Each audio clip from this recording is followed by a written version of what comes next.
We've actually got a lot of really cool signups after yesterday's failure. This seems to be how it goes. Like I'm almost at this point where I want to like start planning to fail an event the day before, only to have it have better signups the following day. This is how it always goes with North America. We fail to field a round of 8, then we say canceled, and everyone's like, oh no, we got to save StarCraft, and then they all sign up the next day. I don't know. We got really great signups.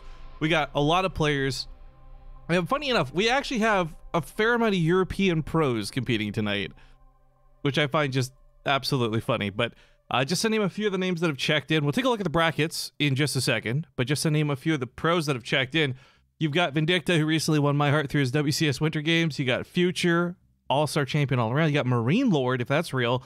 Game Time, Geralt, Raze, and last, but certainly not least, we have Rotterdam signed up playing tonight, and I do believe he'll probably be streaming his matches, which, by the way, you should definitely check out. All you guys have to be aware, though, is that this stream is going to have a 2-minute-ish delay to it, so I'm sorry it's not super live, but because this is an open tournament with so many names that we don't recognize, we don't want to accuse anybody of cheating, but we also don't want to give anyone the opportunity or the temptation to do so. So we're at a 2-minute stream delay for tonight, which is a little bit of a bummer. And yeah, we'll get going in a moment.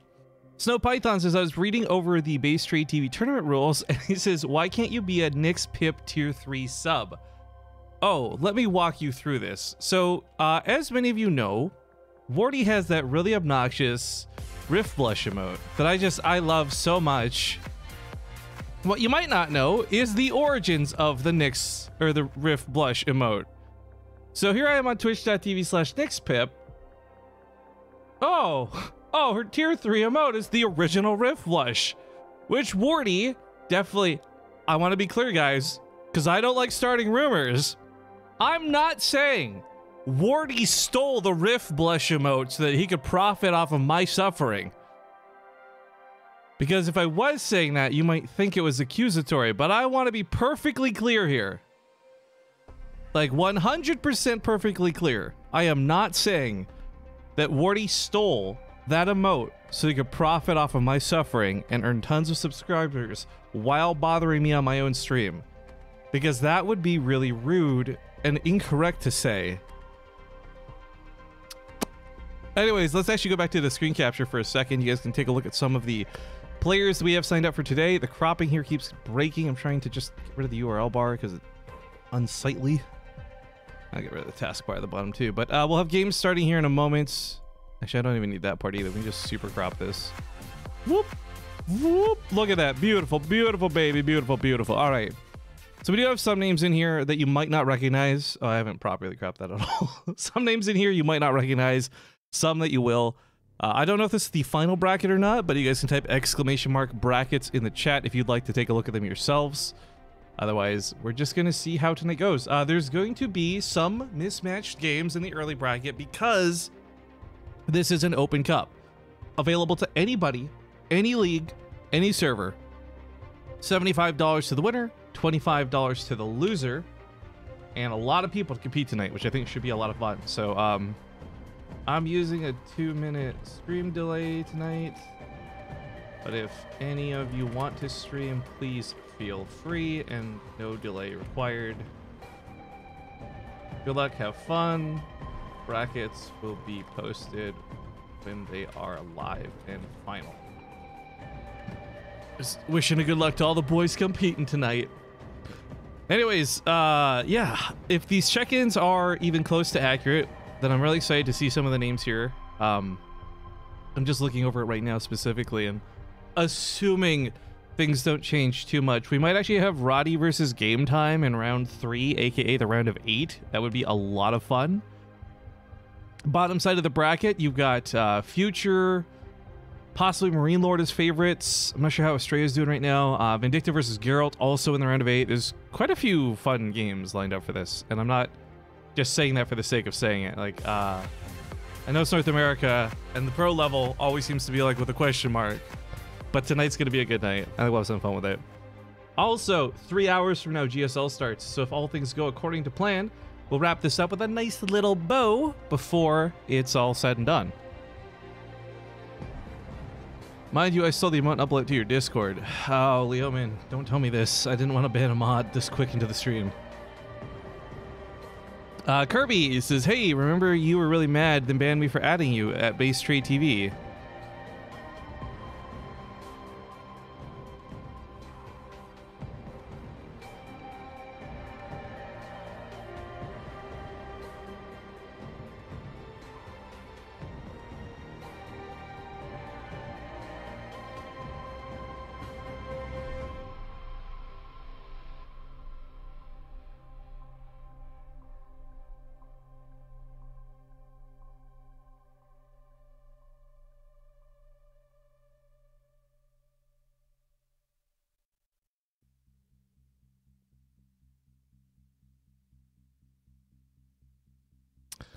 Okay.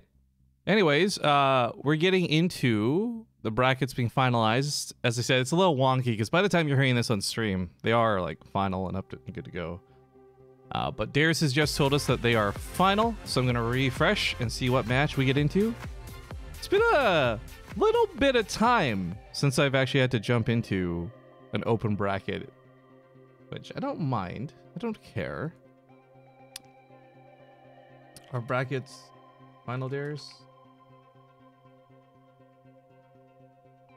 Because I think what I might do is follow Major Bacon versus Amber Drake into Roddy's match. And then Roddy plays possibly game time afterwards, which I think would be an absolute fun series. Our Major Bacon and Amber Strike here. Or Amber Break. Sorry. Let's get some resub shout out too, by the way, just while we got some time here. I'll cast you dudes first. Kairos Junction. Let me go host this up.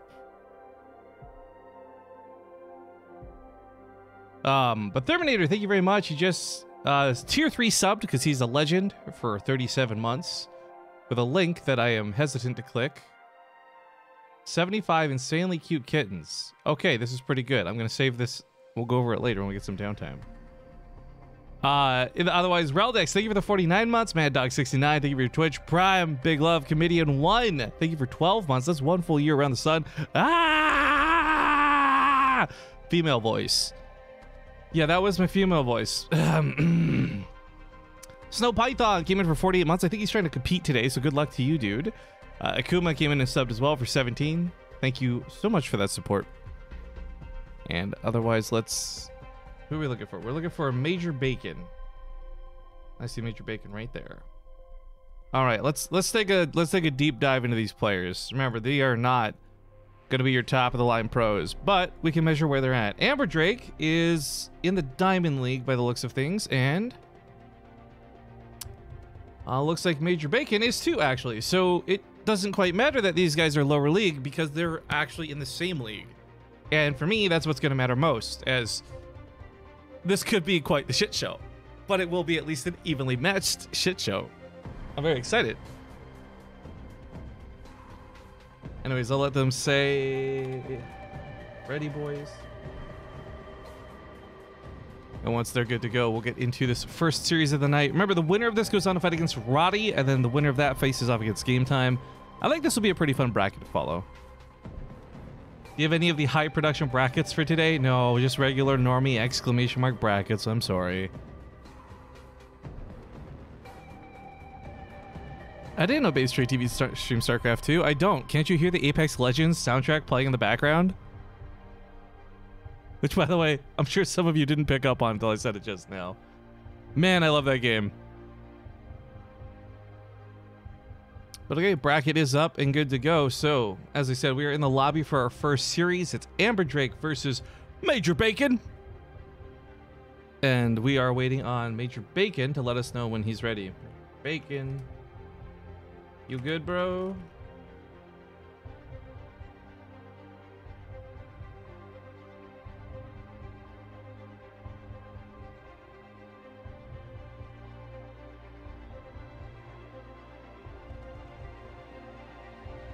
Maybe he stepped away. Maybe he's psyching himself up. I don't know. didn't screw the lid on my water bottle properly before I started shaking it just now. Damn it.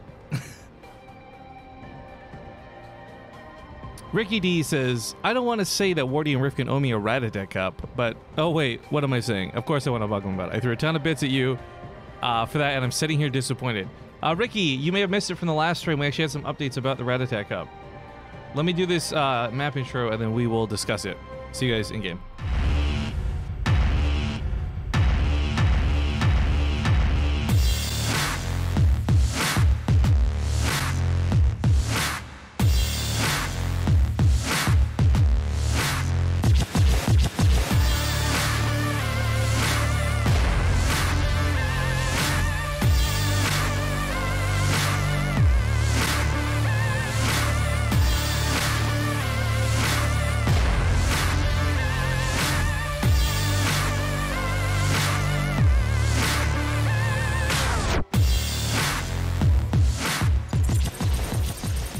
Folks, welcome to the BaseTradeTV. Oh shit, it's still on Apex Legends. Hang on. You'll see the screen in a second. I'm sorry. I forgot I had swapped that over while I was streaming last night. There you go. Snap of the finger. We're back. We're good to go. It's map number 1 in a best of 3. We got 2 newcomers stepping it up in this open bracket for the North American Open Cup. Spawning here to the top left, we have the blue Protoss. He's rocking those new building skins. It's Amber Drake. And his opponent to the bottom right with normie skins, but hey, it creates a cool team dynamic. We've got Major Bacon. And just for context, those tuning in, this is the first round of the bracket. Anybody, any league, any server was welcome to come compete, and this was, of course, luck of the draw that we ended up having 2 Diamond League players match up against one another. Now, again, I don't really mind that they are not Grandmasters or anything. What's great about it is the fact that they are within, you know, the MMR range of one another. What's unfortunate is the winner of this goes on to fight against Roddy, and Roddy will probably have a bit of an easy match, if we're going to be honest. But we'll give these guys the best chance to display their PvP skills that they can. In the meantime, before the show got started, we had Ricky D ask about the update to the Ratatat Cup. So we're trying to do... Here's the TLDR, because it sounds like we're making excuses, and I don't want to bullshit you, right? First, it's difficult finding time to run this because Wardy and I have a bare minimum schedule we have to meet so that we can make ends meet, pay our rent, etc. And February, unfortunately, has just turned out to be the worst. If you guys haven't seen the schedule for things, WCS starts at like, what, 7 a.m. and runs till 2 p.m. and then GSL starts and runs in the evening. 4 out of 7 days of the week. There's almost little to no time we can run something fun like a Ratatat Cup. But while that is a bit of doom and gloom in terms of trying to figure out a time to run it, we have done stuff like created some maps. So like this is really happening. We've created some maps, combination of like the normal maps that you see here like Kairos Junction and combination of some special ones that will get revealed later that have a bunch of grass. I felt it was the best way to honor the Ratatat Cup. Like the whole map isn't covered in grass, but huge patches of like that tall grass so that you know, it's like Pokemon. You're walking through the tall grass. Surprise, there's an enemy waiting for you. Obviously, it won't matter if there's air units, but the point is we're trying to make it fun. And the fact that it's taken a little bit of extra time, I'm hoping that the extra quality pays off. But I don't want to make anyone feel sumazed, especially those who cheered bits and we had some fun times for it. I do genuinely want to make it happen. You just have to hopefully accept and understand that it is not the highest priority of things to make happen. Things like this, for example, don't take any effort to set up. We just throw it. Just host it. Hey, guys, who wants to play in a $100 cup tonight? Nobody does, so then we host it the day after, and everybody does, and it's great. So there's your explanation. I hope it's satisfactory. If not, fuck it, too bad. Now these 2 adepts are going to hit into Major Bacon's main base, but Major Bacon did leave his stalkers at home, so these adepts will get some kills. Probably like 3 or 4 probes at max, I would imagine. It's like 4. Nice. Not bad here. Amber Drake, of course, is chasing... what? Chasing this probe around the base with 2 zealots. Okay, he split them up, but they're still not going to catch it because you split them up poorly. I don't understand. What are you doing? What are you doing? Major Bacon's has got us up patrol. This isn't even like a micro thing for him. All right, well, Major Bacon's coming across the map with his stalkers. I think between a couple of zealots and a shield battery, defending this actually doesn't seem that crazy. He'll have control of the ramp, ideally. Pack in that Immortal, there's your damage, and if you need a little bit of crowd control, well, there's your Phoenix for you. I can't say that this looks like a typical Protoss build, because it is not a typical Protoss build. I don't know anyone that builds Zealots this early in the matchup. But being a well-experienced Diamond League player myself, I also know that these games don't tend to go to the meta. So, while it looks weird and strange and questionable, I guarantee you this is probably worked out. In fact, even right now, just defending the top of that ramp is kind of working out. The shield battery, though, is the true carry for this, though, not the Zealots. Make no mistake. Looking to find an alternate way around, maybe with the Warp Prism? Could always unload and pick up here where there's some dead space, but Amber Drake's not going to let that happen by the looks of it. He repositions his Phoenix. So it's a one base versus one base play with no Forge in sight. Strange, but alright, a second base taken out of Major Bacon. I think there is one beautiful thing about PvP. As much as I actually don't like this matchup, there is this cool element of like a soft contain, a bit of a bluff for your army. It's not working here for Major Bacon, but I think his idea was he would just delay his opponent's natural by controlling the bottom of the ramp with his stalkers and eventually disengage. Unfortunately for him, his disengage was canceled out here by the Phoenix grabbing a lot of those stalkers. Now we have the counterattack coming from Amber Drake, who it doesn't seem like has that much of an army, but considering what Major Bacon has, 2 Immortals are going to be really awesome here. Zealots are going to be kind of Meanwhile, the Phoenix go to the main base and grab a couple of probe kills, but realistically, I kind of wish he had saved that energy here for the frontline fight. Picking up one of these stalkers, Zealots, or even a Sentry, yeah, would be incredibly beneficial to him. Warp Prism's going to have to run out of phase mode. The Immortals are targeting unbuildable plates. Oh, that's a little awkward. That was like 5 or 6 shots that went into the unbuildable plates, too. Oh boy. So the Phoenix lifted up the Zealot. That's the right move there for sure. I don't know if there's enough buffer anymore. Amber Drake did lose one of the Immortals pretty quickly. The second one's getting a bit low.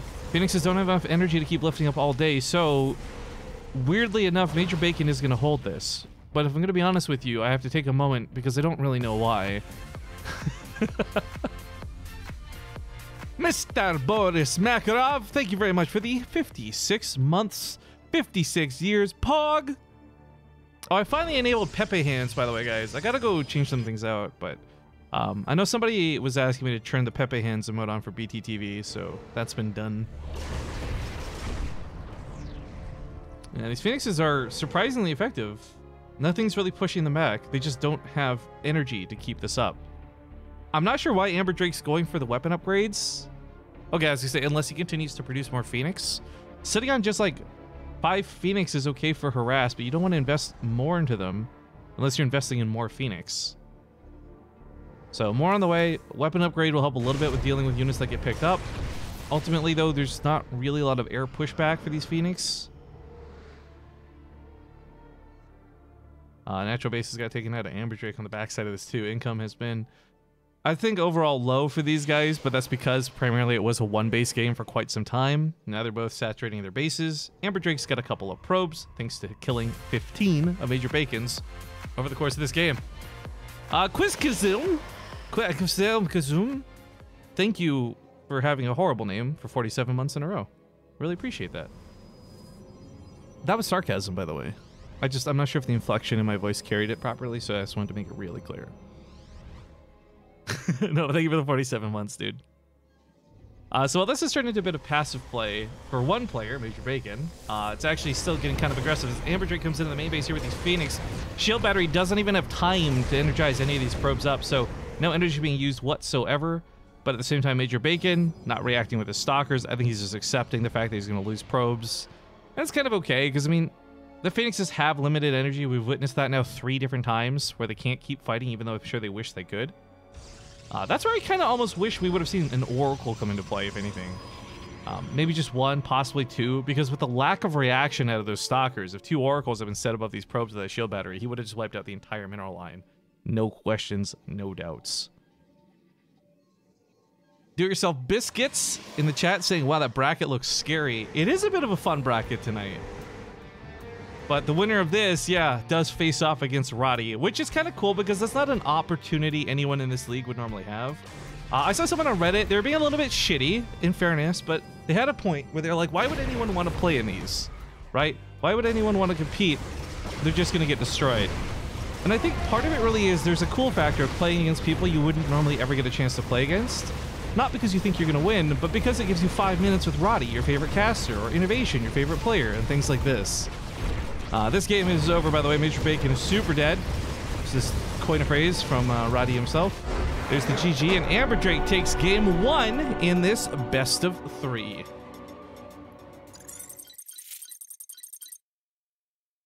Oh, Peppy Hands isn't working, or at least Boris tried, but I definitely enabled that at the end of last stream. I guess when I've got a break, I'll take a look at that in a bit.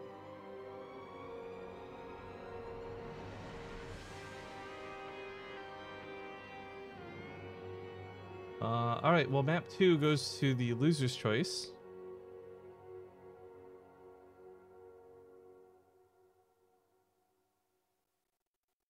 And what map Major Bacon here wants.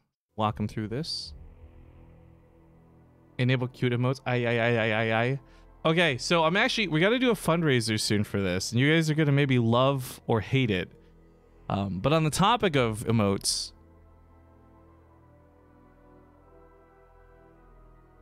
one of the coolest, most talented emote artists on Twitch, who is so difficult to get a hold of. Like, to be clear, I was told I would be able to get emotes commissioned by this fella back in October. And he has been so busy and so overworked and so delayed that it is only just now I've been told I am second on the list, which means we're getting close. And he's expensive, but he's super worth it. If you see almost any big streamer you've seen has his emotes. His name is, of course, Dominic Caravel. Oh, fuck, I should have looked up his name before I said it. It's Dom, though. He's got some of the best emote work on Twitch. He's done huge streamers emotes, and I'm super excited to finally get him to redo a bunch of hours. So the thing is, it's really expensive. I don't really have a limit on how much I want to spend. Oops, that's the wrong map. Sorry, one sec. But during sometime in the near future, we're going to do a fundraiser to see how much money we can raise to get, like, possibly as many emotes. He said as many as I can afford, he'll do. So if we want to redo, like, all 30-something, or if we want to just do 1 or 2, realistically, we'll see how much we can get for that. But we'll talk more about that later. That's not important for today. That's just more like, hey, guys, think about this. But Major Bacon and... By the way, I just realized Amber Drake is rocking the Roddy portrait.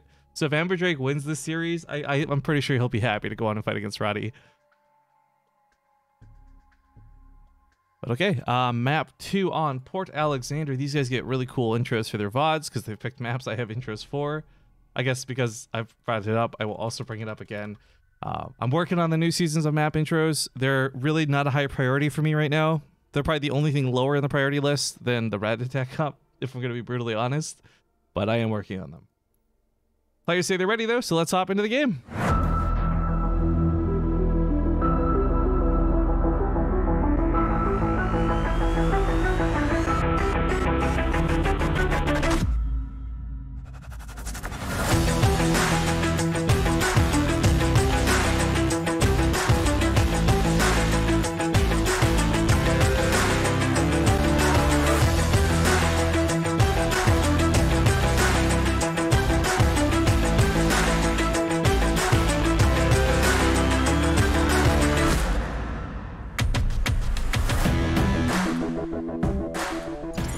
Oh, well, that's pretty cool. Darius has just informed me here in the Twitch chat. Darius is, of course, our admin who ran the Amateur League last year. And he says, fun fact, apparently Amber Drake was one of the more consistent and regular players, or at least he played in a lot of the BTSL Amateur. That's pretty cool. So, that being said, super shout outs to this guy. He's up 1-0 at the moment. We have the red Protoss, Amber Drake. The top left, we got the blue Protoss, Major Bacon. He's down 0-1 and on his last life here for the first round of the day. But as I said, it's just the first round. As we get going through the brackets, we're going to see progressively better players, bigger names, and more fun matchups, I'm certain. But thank you, the Evil Pop-Tart, for your 29-month sub a few moments ago. Sorry, I think that was during the end of that last game or the intro. I don't know. I missed it. The point is, I'm shouting it out now, so thank you. Thank you so much. A weird game out of these two for map 1. Not unexpected. I mean, again, it's the lower league of things, and I'm not trying to shame these guys for being lower league. There's nothing close to anything, like that's not the direction I want any of my commentary here to be taken, right? But it does need to be stated that this is not GSL quality play. You're not going to see the perfect moves or the correct build order. But that being said, Diamond League is this really interesting situation where with gold, platinum, and below, you've got these players who kind of are figuring out the game still. They've figured out how to build like one unit or maybe one build, and that's about it. And they can't even execute it necessarily perfectly, and that's why they're kind of stuck in the lower leagues of things. Then you get to Diamond League where things get really interesting, because it's almost like a bit of a try-hard league in a way, where most players I know that I've spoken to or played with, against, etc., myself included in this, that are in this league, they know the builds, or they've watched the pros, and they know what they should do, but they can't execute it correctly. And I think that's part of what we saw a little bit last game, like knowing the power of the Immortals, when you see Stalkers, the counter moves. Zealots can be used later on in the game, but typically not earlier. Like, there's just a lot of the little things I could overanalyze, but the point I want to just really get out here for the snobs or whatever, the unknowns, whoever in the audience, is like, Diamond League is the most gong show league, not because the players are bad, but because the decision-making is bad a lot of the time. And that sounds so mean, and I really don't want it to be, but I'm speaking not on behalf of the two players we're currently casting. Everything I've just said comes from my own frame of thinking when it comes to me playing the game right now. For example, many of you know I do play and can play at a Masters League, but the reason I don't a lot of the time is because I want to do my own thing. Which is so bad. It's so dumb. But if you watch me play my games, you know exactly what I'm talking about, and if you haven't, then I'm sorry, this might sound a little bit more convoluted than it needs to. But the point is, TLDR, while it's not perfect play, while it's not along the lines of the meta, up until that last fight, this was kind of a bit of a back-and-forth battle in Game 1, and that's what I like to see most in StarCraft 2. That, for me, is the most enjoyable part about this game, is when people are actually fighting, and not when somebody's just stomping someone else with a build order and a macro win. You know? Also, hello, Zergling. Thank you for the 300 bits. Says much love for all the casts this week. Well, thank you for tuning in for them. Also, I'm sorry if Bo Muliglug is actually a real viewer. You look fake, so I've banned you. Seek out the moderators for an unban if you would like to be unmanned. The double sentries are kind of interesting here for Amber Drake, but I feel like he's got a lot more solid ideas behind his playstyle. Major Bacon is kind of doing a little bit of what I had described. You know, he knows how to use a couple of units very well.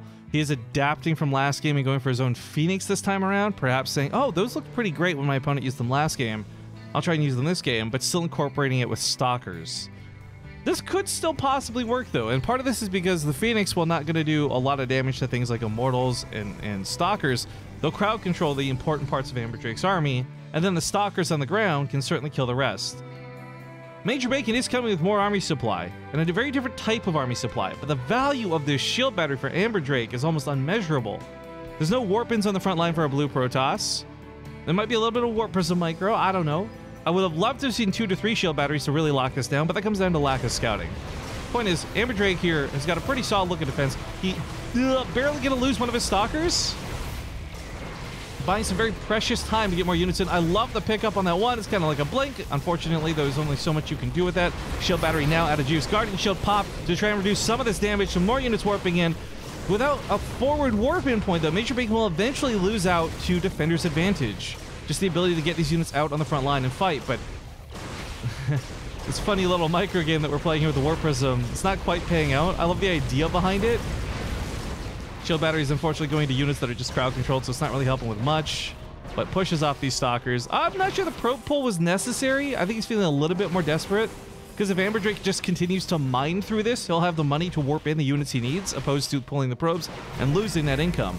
Keep in mind, the biggest thing going for Amber Drake right now is his income is going to be killing Major Bacons, aside from when he pulled the probes. That being said, this time it might be a little different. A couple more Stalkers do make it to the front line. He's walking them across the map. They are not warping in. And continuing to try to take the best fight that he can. These Phoenix have been a nuisance, but I don't think they're worth focus targeting down. So the Stalkers wasting some shots on them are making it a little bit more difficult. Here comes the Immortal. Big Daddy comes to save the day. We're watching BioShock. This is absolutely the Big Daddy of the crew. But the probes stay alive for the most part. He's got a similar worker count to his opponent, but the difference is his opponent can't mine nearly as efficiently as Amber Drake, so Amber Drake will still maintain a better income lead now that he's back to mining and no longer pulling his probes into the fray of battle. A very valiant attempt out of Major Bacon, and if we're going to be honest, I think in a couple other scenarios, maybe a couple of different players or factors, and I think Major Bacon actually wins this game from that push. It didn't happen, though, and he's got his own Nexus up, now mining off of it. We're going to see the incomes normalize. Amber Drake did have a nice little lead for a small period of time. I also want to give some credit to Major Bacon. The Phoenix use was really unique this game. I thought this was going to look very similar to last game where he was just going to pump out a lot of Phoenix as Amber Drake had done in game 1. However, a small amount of Phoenix, those 2 Phoenix did exactly what they needed to do. Like a mage in World of Warcraft casting Polymorph, they cast Graviton Beam and they just lifted up Stalkers. They just took them out of the fight. Did not kill them, but left them in the air soaking up shield battery energy kind of needlessly. Not able to shoot back, legs just kicking all over the place. I don't need to describe it. You guys saw what happened. Point is, I really like the use of the Phoenix out of Major Bacon this game. He's also going for charge, which I do believe will be marginally better than what Amber Drake will have to defend against it, but economy for these guys has been so shot up to this point, nobody really has a scary amount of units. Like, you might have charge done, but he's going to have like 4 zealots with his army. This won't be anything too terrifying, I would imagine.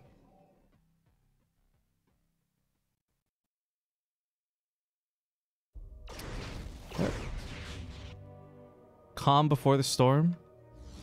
We do have a shield battery up for Major Bacon. Compositions here are very unique. The 6 Phoenix are going to have a lot of crowd control power here. That Immortal, if lifted, won't necessarily die, but it won't get to shoot the Stalkers, and the big damage in his army comes from that Immortal.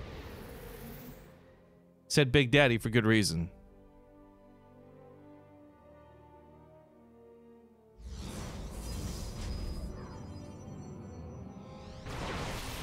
Well, those Phoenix are...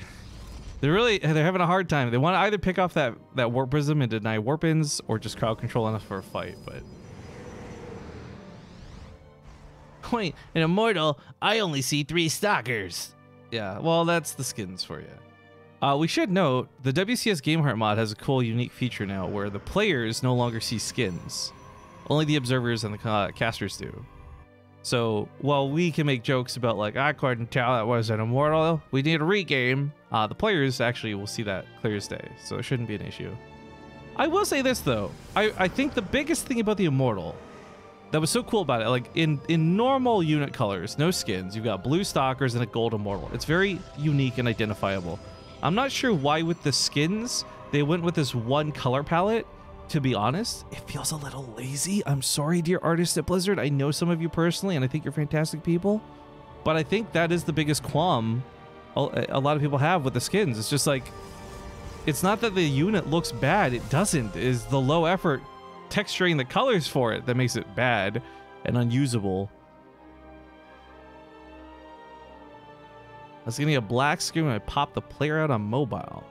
Why would you pop the player out on mobile? How does that even work? I don't know. I've had some weird issues with Twitch lately, though, as I see people complain about some of the problems in chat. One of the weird ones I've had, I don't know if you guys get this. The Twitch player seems to take up like a lot of memory or something. So sometimes if I'm watching a stream, my computer just freezes at certain points because it's like trying to keep up with the stream and can't. I don't know. That seems to be the case. But then furthered by the fact that like sometimes the music just seems to randomly go off key. Does anyone know what I'm talking about? It's not quite so bad that it's easily detectable, but if you take a moment and listen, you're like, wait a minute, that music can't possibly sound right. But I don't know if my sound is broken because the people speaking, like Nathanius and Fear Dragon, still sound perfectly fine. I don't know. I've just had some weird experiences with the Twitch player lately, so there's a good chance that if you're experiencing some problems, you might not be alone with it, guys.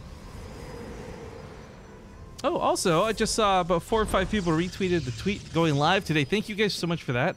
I know Twitter's not everybody's shtick, but I really, really appreciate those who take a moment to do things like retweet and like and comment and all that good stuff.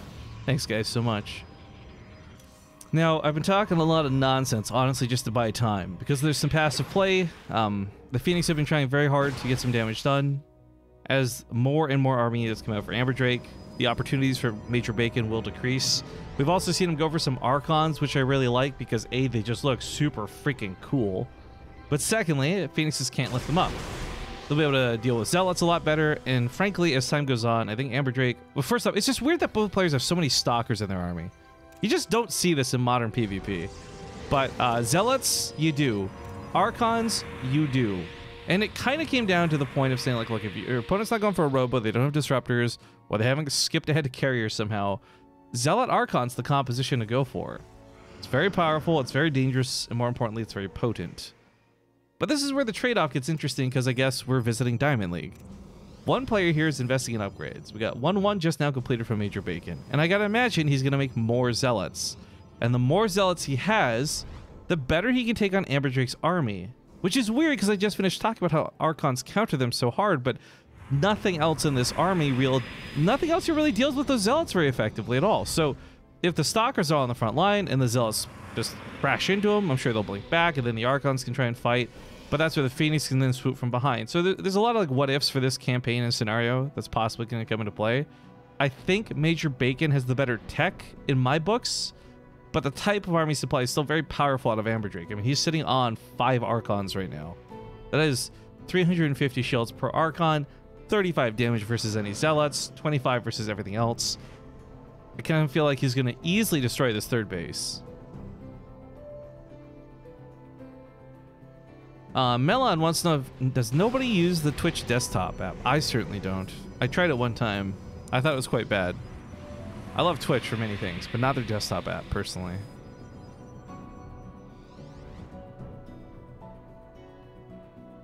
The off-key thing happens when your stream lags anytime. Interesting. Well, here we go, crashing into this third base. Relative ease. He tries to catch some of the probes. He's got to be careful with this. He could get greedy. A force field or two is actually a nice touch. I like that.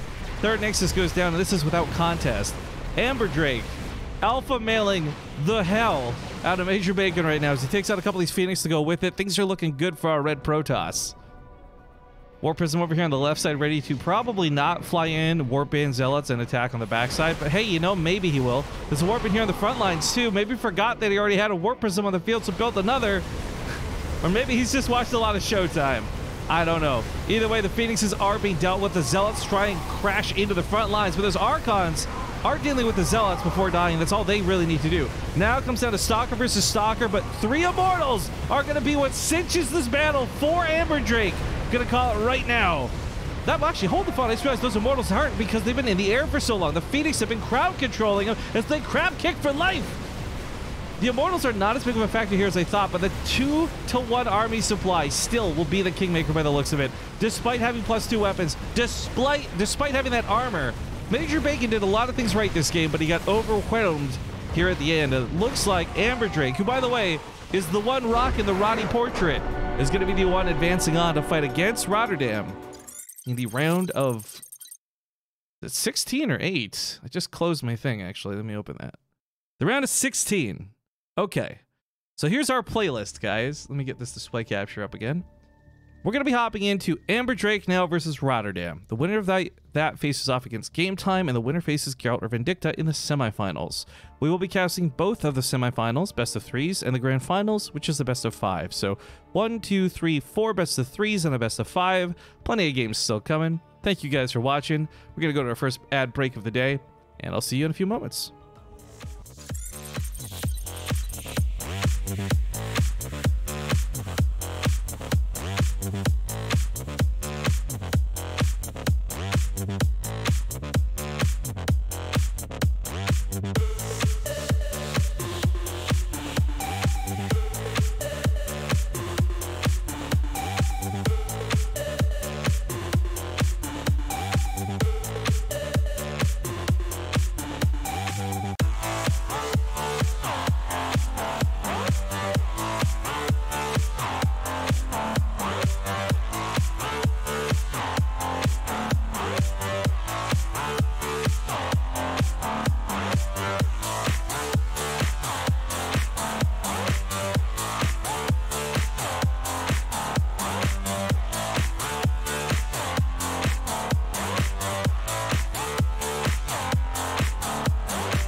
Ah, fucking muted.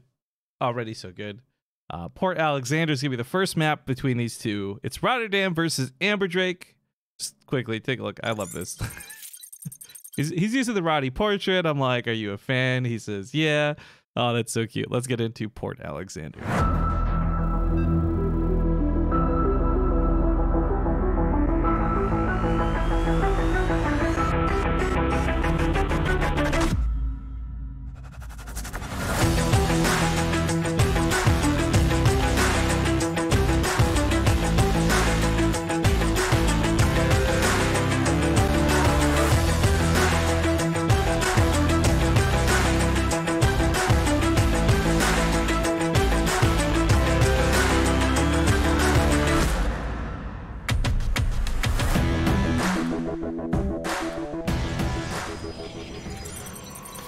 Welcome one and welcome all to the sickest PvP we're gonna see today. Spun here to the top left, he is the ultimate Protoss. It's none other than Rotterdam. And Roddy is streaming, by the way, if you guys want to check out his point of view. His opponent in the bottom right, rocking that Tal'Darim skin. It's gonna be the red challenger, Amberdrake, who is, by the way, a Roddy fan. And this is where it's kind of cool. Okay, so like, let's say that. Let's be clear. Let's be clear as day. Roddy is a GM player. He did well in the Casters tournament. He's going to win this series. 2-0. There's no question about it. Amberdrake, though, Diamond League player that he is likely not going to luck out and fight Roddy on the ladder. His hero, his favorite caster.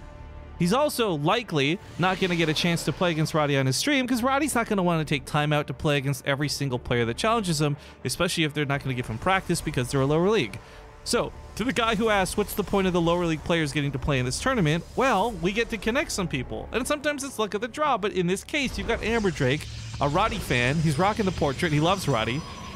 Getting a chance to play against his favorite caster. So, I don't think it's a selling point.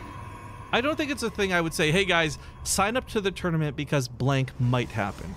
But it is one of the cool things that I think makes it more worthwhile. So if you were playing in the tournament, Amberdrake just got a best of 3 win in an actual tournament setting. It was broadcast on BaseTradeTV. Like, I think there's a lot of cool factors that pay out for these guys that aren't just simply monetary, that aren't just simply about like improving gameplay. And I gotta imagine Amberdrake is one of those guys. Maybe I'm totally off the mark. Maybe I'm wrong. But anyways, let's follow through with what's going to happen in this game. Amberdrake's going to go for a Stargate play. He showed us some pretty decent Phoenix control in his previous PvP, but it's going to take work and some mistakes out of Roddy if he wants to make this actually pay off for him. So Roddy here, by the way, going full on hashtag deep mine, producing a lot of extra probes. Actually, I really hate that that's the thing a lot of people focused on. I want to take a moment away from this to ruin the VOD of the cast. To say that, like, it was really cool in Deep Mind, Alpha Star, they played, and we saw some cool nuances of like, oh yeah, they expected to lose probes, so they made more probes than you would normally make. And I sat there like, Zerg players have been doing this for years. This isn't something unique that Alpha Star was the only thing that could come up with. Like, Zerg players see a Protoss go Phoenix, instead of building 15 Spore Crawlers, they just build 15 extra drones knowing they're going to lose them. Like, it's cool that other players might start adapting elements of this, but I just hated that was such like a big quote-unquote hype thing. I don't know what it is. I'm so against the AI. I just don't find it interesting. I don't find it hype. I think there's a lot of cool potential to it, but I'm not sold on it. So when I see people getting super excited about stuff like that, I roll my eyes hardcore. But this is bad. This is pretty bad. Warp Gate not even started because Amberdrake had favor trying to get a Phoenix out. Roddy with 2 Stalkers might win this game without taking a single resource lost. Although, if you can get a probe surround, catch that Stalker, go for that citizen's arrest! So much for your perfect game, Rotterdam! Amberdrake is still gonna lose from this, but this is, it's a massacre for those 2 Stalkers. Rest in peace, boys. Roddy, of course, has plenty where that's coming from. I do like, by the way, that he's not pulling his punches with this. Roddy didn't sit there and proxy a Nexus and do something stupid or BM.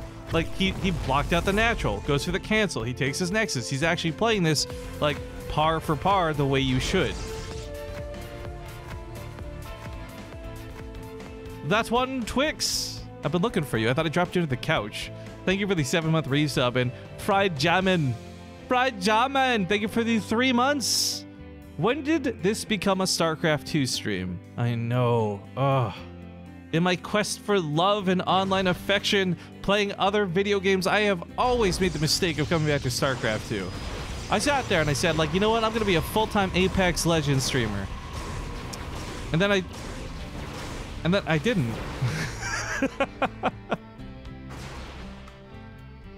Okay, Roddy's actually, it's funny, with a bit of turtling, some shield batteries, it's going to be difficult for Roddy to actually break Amber Drake here, but make no mistake, this natural base is essentially winning the game.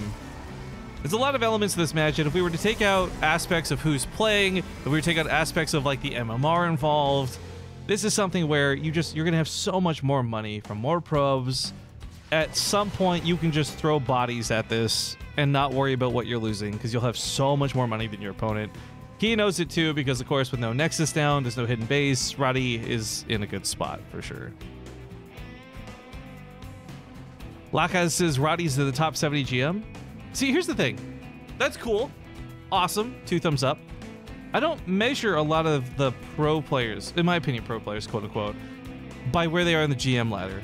A, because some of them very frequently just leave the ladder because they don't want to be tracked by websites that track their barcode. They don't want to constantly be fighting for the same stupid spot. So you've got some of the best players in the world that are not in Grandmaster League. And a lot of the time it's on purpose. So saying somebody's top 70 GM is cool. Absolutely applaud worthy. But that's not how I would measure Roddy. I would measure Roddy by the fact that he took a lot of games off of other high-ranking players in the Casters Invitational. That he casts at such a high level, he knows all the build orders. He's been playing the game for years. He wins most matches more than losing most matches. You know what I'm saying? So like Roddy, that's a great way to gauge his skill, but I hate doing it that way because I don't think it's a great way to represent these guys. Not saying that you're wrong for doing it. I'm just a personal level saying that I don't like it. But funny enough, comes in here for a bit of a blink, grabs this Phoenix. I've played a couple games versus Roddy before, and as you guys all know, I'm kind of a shitter at this game. And I lost, but I did take one game off of Roddy. So you know. I just gotta flex that little subtle brag for no real reason. I bring this up though, not just for the sake of trying to make myself look good, because let's be honest, I never look good. But I bring it up because maybe there's a situation where Amber Drake had done a cheesy build, got extra Phoenix, caught Rotterdam off guard. It's not impossible to say that there's a chance Amber Drake could beat Roddy in one of these games. But I do think it's impossible to say he would beat Roddy in a full-on best of 3 or best of 5. And this first game especially not going so well. This Phoenix he had strived so hard to get. He's been trying so hard to get these made. Unfortunately, brutally murdered by these stalkers. Blink coming in. He's got that one-shot volley down to Pat. There's the GG. Rotterdam takes game 1 in this best of 3. Someone's asking about the lag for the stream. 5 minutes? No, we're just using 2 minutes of stream delay. It's in the title. Again, for those who are unfamiliar as to why we do this, it is because there is a lot of unfamiliar faces in today's tournament. And that's not necessarily a bad thing, but it does mean that we don't want to give them the opportunity or the temptation to tarnish their reputation by stream cheating. When we do a lot of invitationals, we know all the players we're working with very well. We've done tournaments with them for years. So when you see me using no stream delay on a cast, it's because I am absolutely comfortable with all the people competing. Today, as I said, some names we don't know so well, so we don't want to take any chances. We don't provide any opportunities.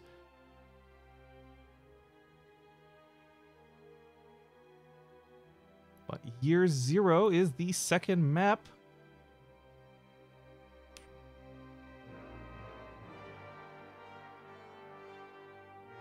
Now Rotterdam to ready up.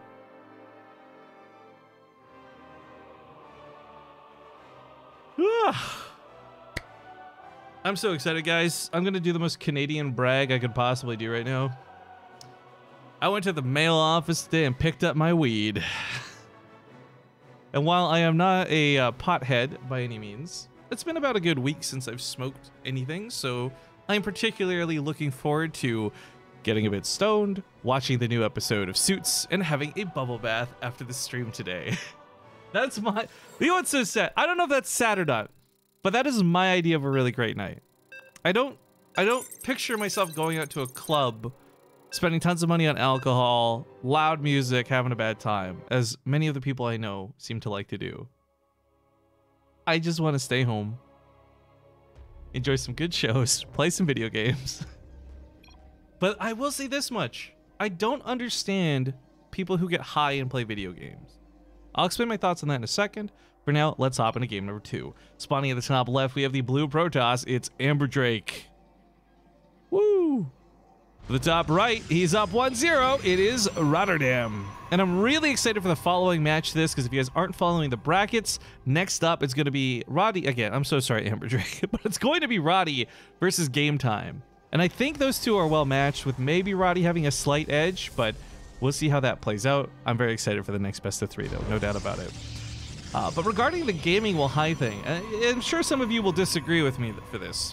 I am always in try-hard mode when I play video games. I don't believe there's actually a bone in my body that can try and be not competitive. Now, that's a little counterintuitive, you might think, to the way I constantly describe playing StarCraft, but hear me out. Because when I go play StarCraft on the ladder, I'm not playing to win, but it doesn't mean I'm not trying to be competitive. I like to put up a weird build, and the challenge there isn't can I beat my opponent, but more so can I make this work. I'm challenging myself, if that makes sense. So, if you guys remember, I did that one stream while I was a little bit stoned, and it took me 3.5 hours to beat one of the challenges in the Nova Covert mission pack. I then played it the next day sober, off stream, and it took me 30 minutes. I tried this again about 3 weeks later, because again, like I most guys, I smoke like very, very little, like once or twice a month, but I tried this again a few weeks later, and I tried playing League of Legends while stoned. And boy, was that just infuriating for me, because I could not play at 100% of my capacity. It was very difficult. I didn't enjoy myself. And I just sat there thinking, like, man, I wish I was sober the entire time.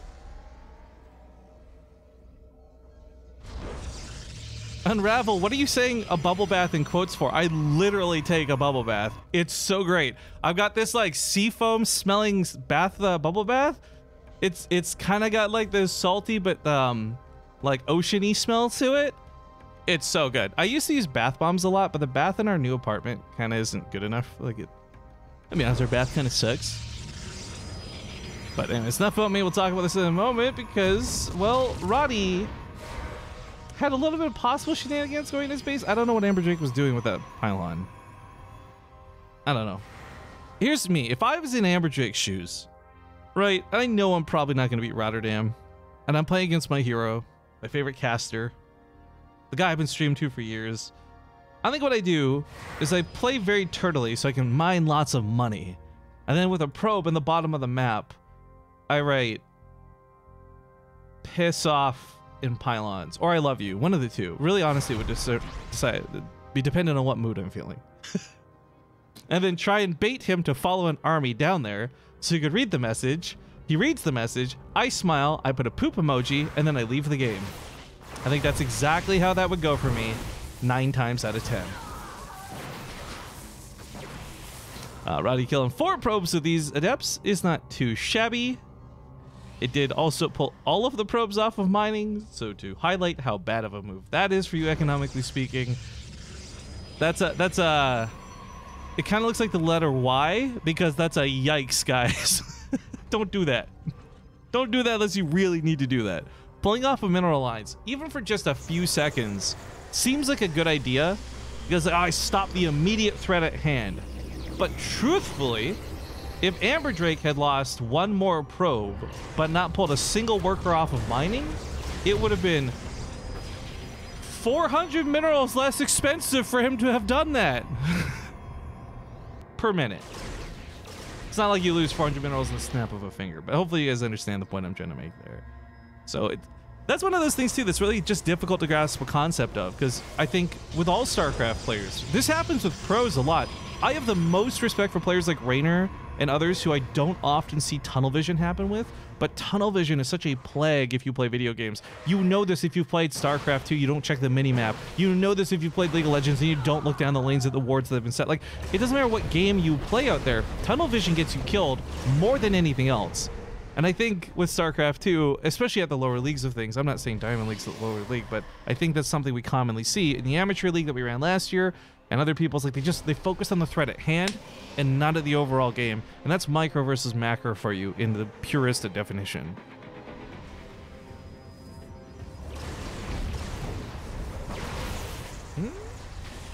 All right, Phoenix is being pushed off.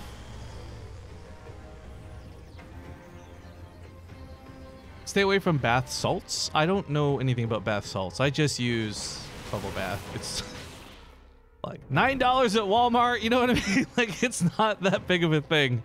Although I did watch that movie. Oh God, what was it? I can't remember the name of it right now. Someone remind me. That stupid where all the food at the supermarket came to life, and it's like Seth Rogen and all those guys. And like he's like a hot dog wiener. You know what? I don't remember the name of the movie right now. Oh, it was so bad. It was so good. But when the guy like does bath salts and then he could talk to the food, like, yeah, I'll never do bath salts. Phoenixes are policing the map. Roddy has no chill. Kills those Phoenix, backs away, or kills the sentries, excuse me, backs away with his Phoenix. The unit count is 9 stalkers in total, but that's of course not 9 stalkers marching. 1, 2, 3, 4, 5, 6, 7. Shield batteries are pretty good in this situation.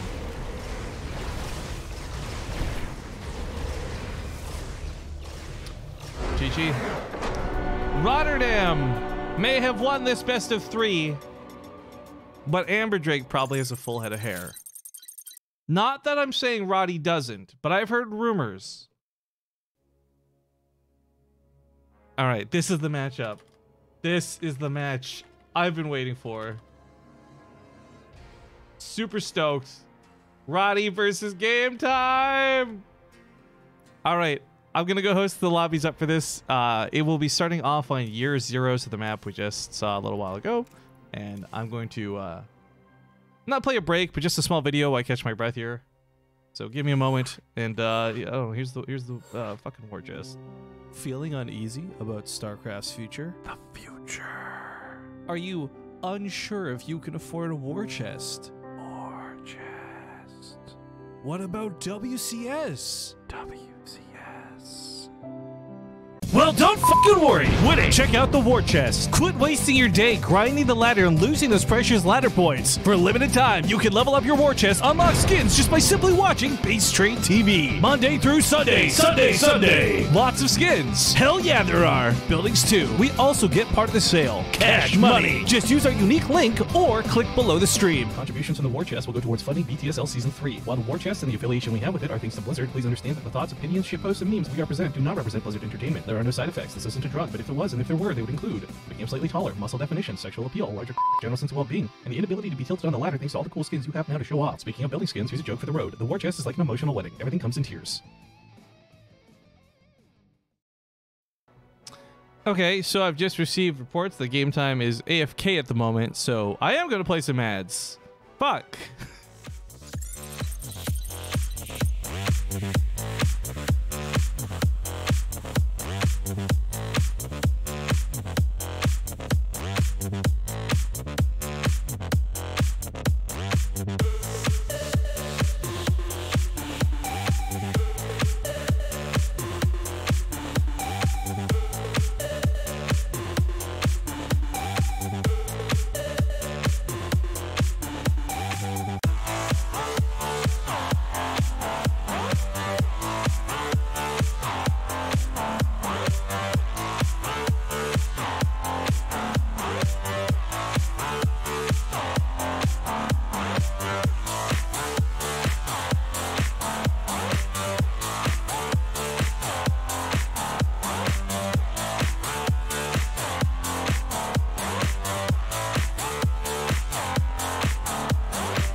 Oh, wait, wrong screen. Hang on.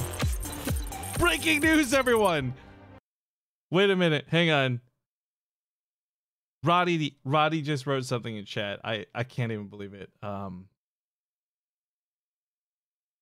Oh, I gotta put this up on screen. Give me a sec, guys. This is so important. This is game breaking, news breaking. Because I've been saying for weeks, Roddy isn't bald, right? Like, I've been making it very clear that what I'm saying is not the statement that I heard Rotterdam is secretly bald. Yet, here's the contradiction. Straight out of lobby chat, Roddy asks, why am I bald? Whoa. I had no idea that Roddy was bald.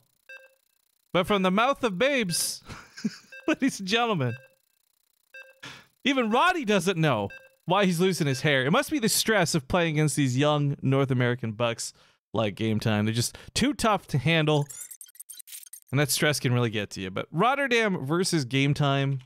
Lobby's hanging here for a second, a bit of a weird delay. But all right, here we go. You know what? Are you guys ready for the hype intro music? We got a best of 3! It's Roddy versus Game Time. We'll do better shoutouts than that in a moment, but this is the matchup I've been excited for. This is the matchup I've been waiting for in the entire tournament today. Spotting in the top left! It's the Orange Protoss, Rotterdam.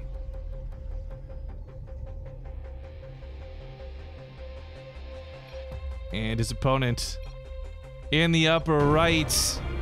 Talented Zerg player. One of my favorite streamers when he actually streams. Playing for Sloth Esports. We've got the yellow Zerg Game Time.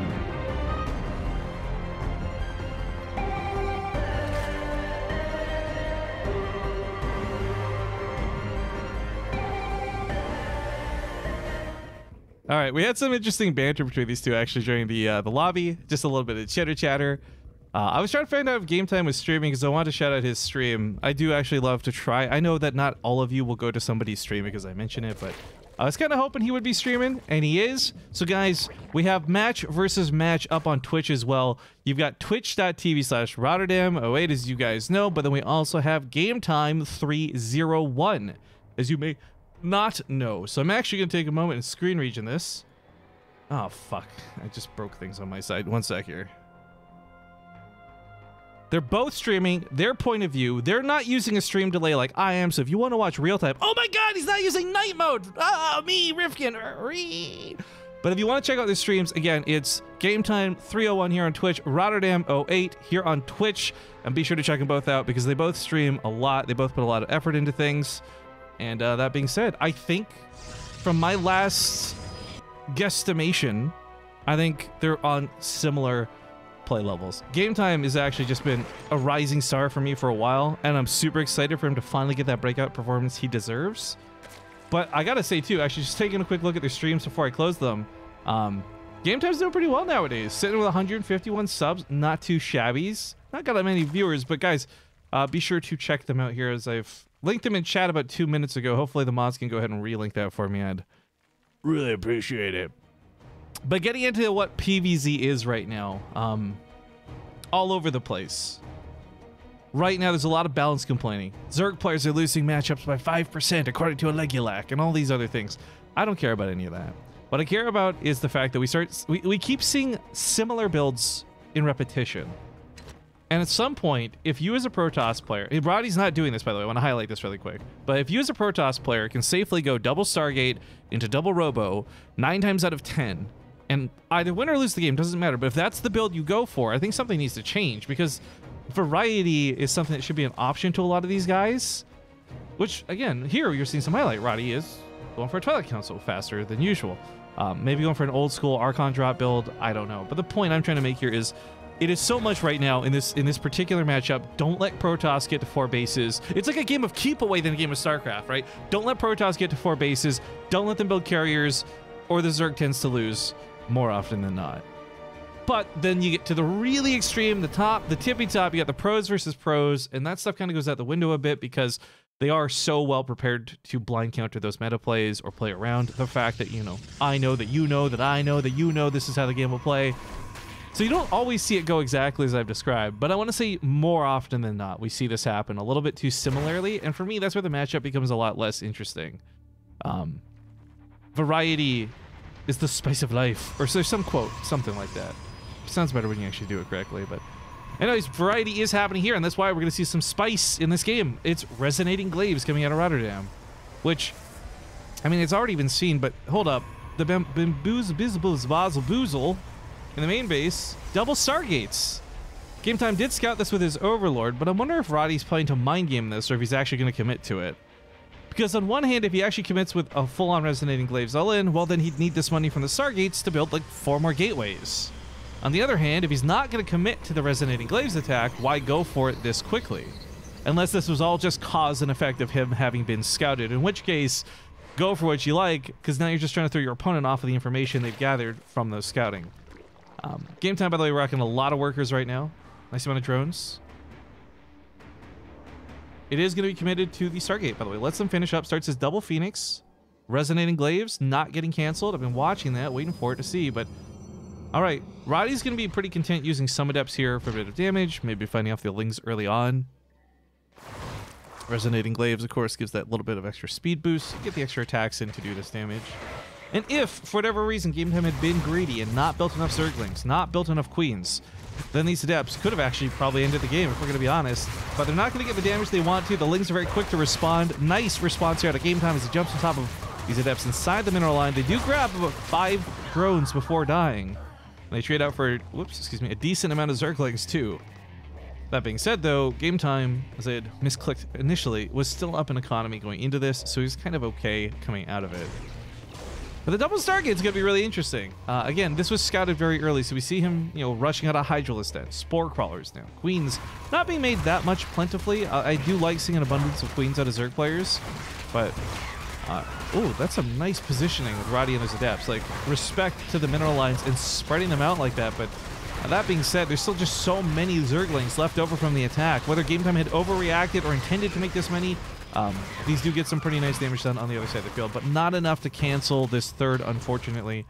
And as I had kind of mentioned earlier, it's about stopping a Protoss player from getting to 4 bases.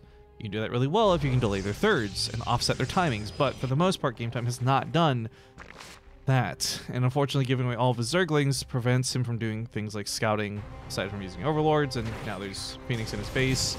If he catches any of these Hydras rallied out, they're going to die. Phoenixes will make quick work out of a Hydralisk, but if they're grouped up and there's about 6 or 7 of them, they can fight back the Phoenix. So it's a bit of a tough call on what you want to commit to as a Protoss player. Roddy being very, very proactive with his Phoenix. A little bit too close to that Spore Crawler, so loses one of them to the Hydras, finishing it off. Narusaku fan, thank you for the 63 months. I keep forgetting that these numbers are getting so damn big with some of y'all. Thank you for the 63-month sub. Woo, he says in the chat. Tonight's pop-up cup, by the way, you'll notice there are no sponsors being branded on the stream, and every time this is the case, that's because the pop-up cup or the open tournaments or whatever are just being put together with subscriber money. So you guys who sub to the channel, thank you so much. A little bit of an extra shout out to y'all. Phoenixes grab another 9 drones. This is getting kind of expensive for Game Time. 17 dead in total, but he continues to remake them, knowing full well that that's kind of the best way to handle this. Banelings are a very nice choice. I think when you've got Hydras in play, one of 2 things is going to happen, right? If it's not Storms, it's probably Adepts and Zealots. All of 3 things there can be dealt with if Banelings get the right connect. They can also all be really snowbally if the Banelings don't get the right connect. So I like the idea of going for Banelings, but ooh, a tough fight here. What do you pick? The Phoenixes go for the crowd control more than the killing. The Adepts do most of the damage. Drones get pulled into the fight to buffer a bit, and these Hydras do win out in Roddy's attack. It's going to get some damage done. No question about it. That's the beauty of Phoenix. Handled correctly, they're probably more likely than not going to get damage done. But Game Time holds. And with this hold, he secures a 4th hatchery. He's got a pretty sizable Hydralisk army. And now we got some Banelings morphing into their little mechanical cocoons. On the other side of the field, Roddy, as I mentioned earlier, did get to his 3rd Nexus, which was really nice. Still rocking the Stargate play. No signs of taking a 4th yet, and that's okay because I don't think he's got the forces right now to really extend to defend a 4th base. But this is where Year 0 gets really interesting, because when you look at the layout of the map, let's say you want to take your 4th base down here as Game Time is done. Well, you don't actually have to defend every avenue of attack. There's some very specific chokes you would look out for, and I think that if you hold the watchtower on either side of the map, you'll see those attacks coming with plenty of time to react. Because all you need is one army right here and one army right here, and you've successfully defended pretty much half the map, unless these rocks get broken down, but that's another story for another time.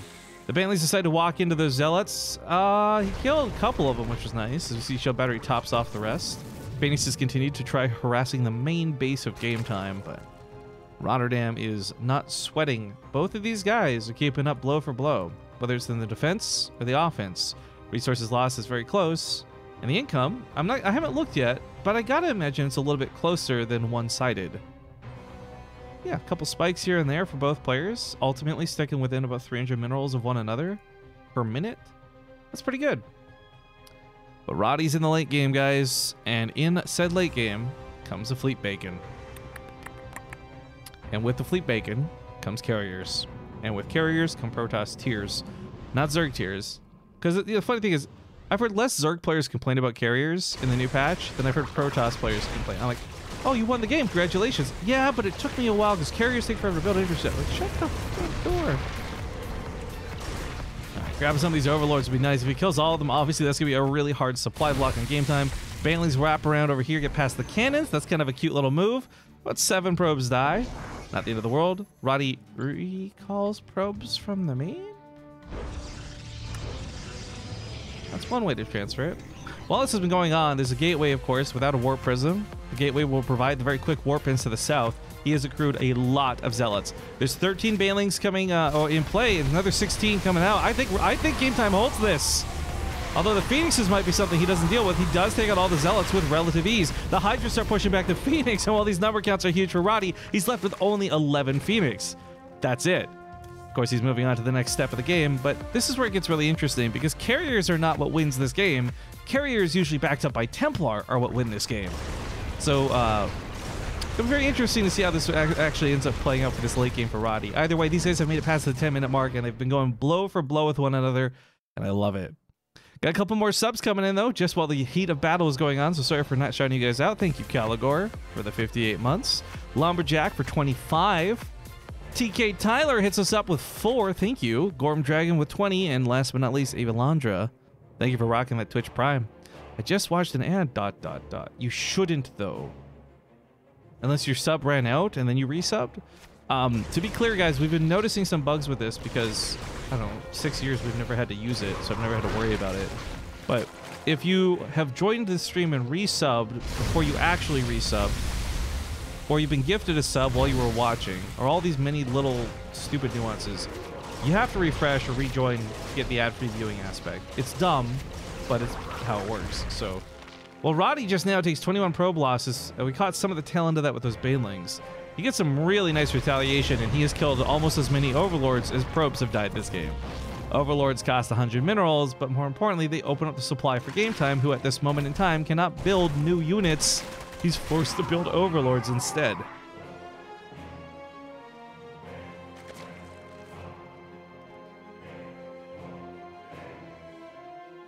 $12 more Banelings coming out of Game Time.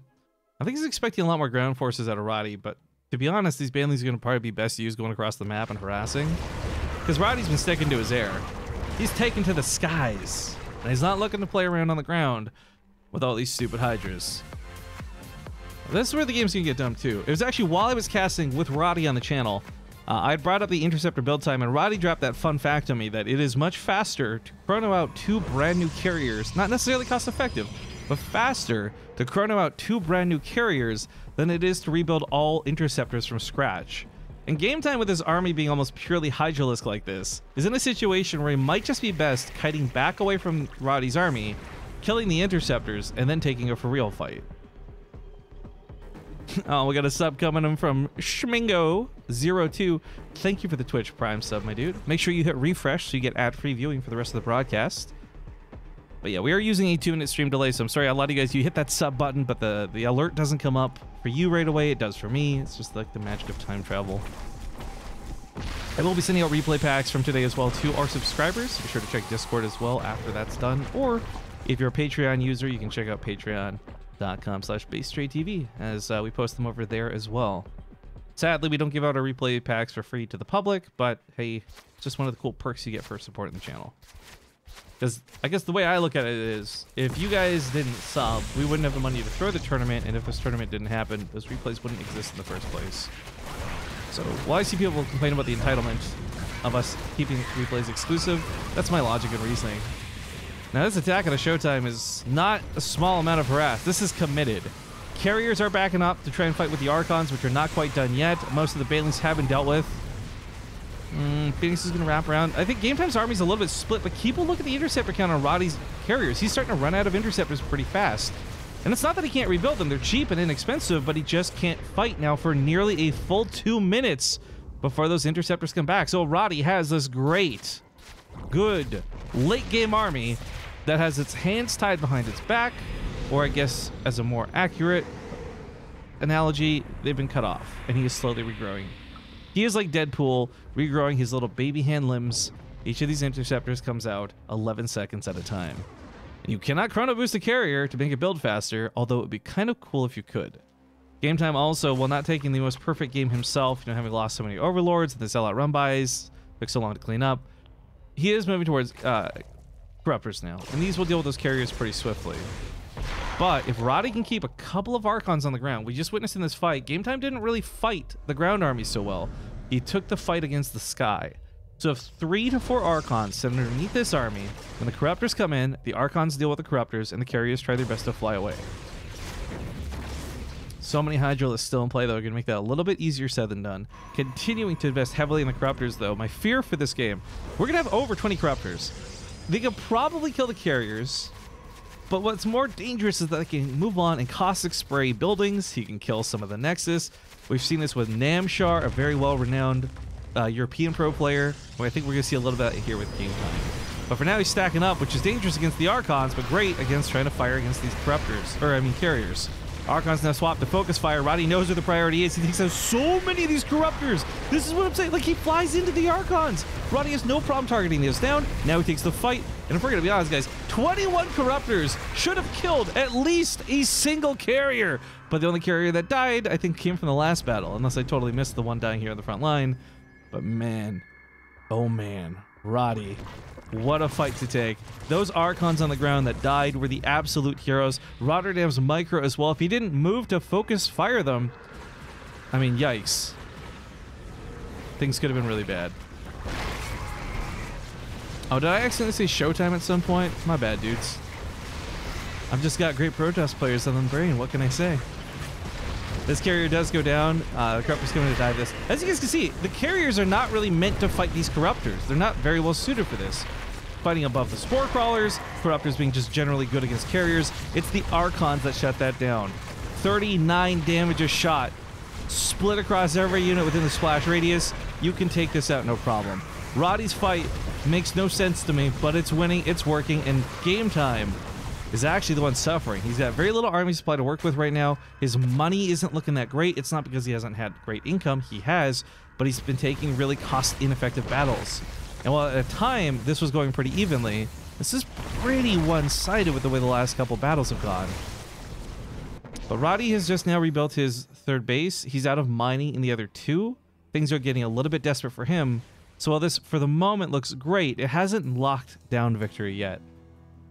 Still has to work quite a bit harder before he gets to that point.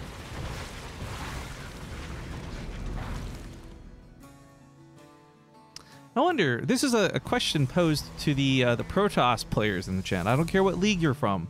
I would love to hear your opinion on this. And I guess if you're watching on YouTube later, leave a comment in the section down below. I will check those out too. But if Blizzard reduced the effectiveness, but also the cost of Chrono Boost, however, would then let you use it on units, would that be worthwhile? I want to say no, but considering Roddy's got like all these Nexus with like full energy and there's nothing from really Chrono in production, it would be an interesting way to give some kick to the carriers, although not that I think they really need them. Also, these Archons are going to zone out these Corruptors. If at any point these Archons are not paying attention, yeah, maybe Game Time can pounce, but he's not going to get the opportunity. Roddy actually takes game one after a pretty exciting defense, I gotta say.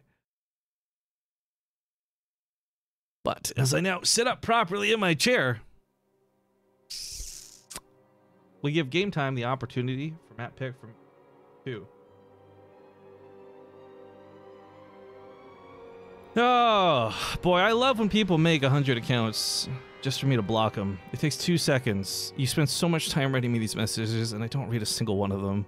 I just hit that little cogwheel, and I hit block, and you're gone from my life. If he wants, but he can use it after.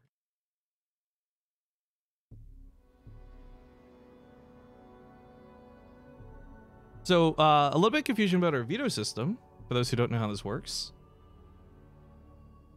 Yes, but one time. I'll explain our vetoes in a moment. And we'll see if Roddy's going to block it. Alright, he's going to go with Port. Alright, Port Alexander's going to be the map. So, we have a unique veto system we've been testing out for a while. It has received some pretty good feedback from the players. I haven't heard any complaints about it yet.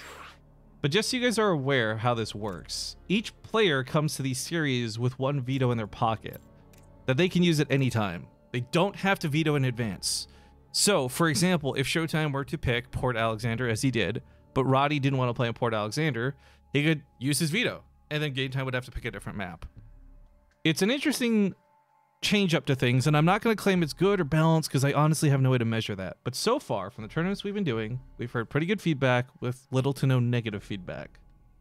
So it's been kind of neat, kind of interesting. We're just waiting on people to say when ready.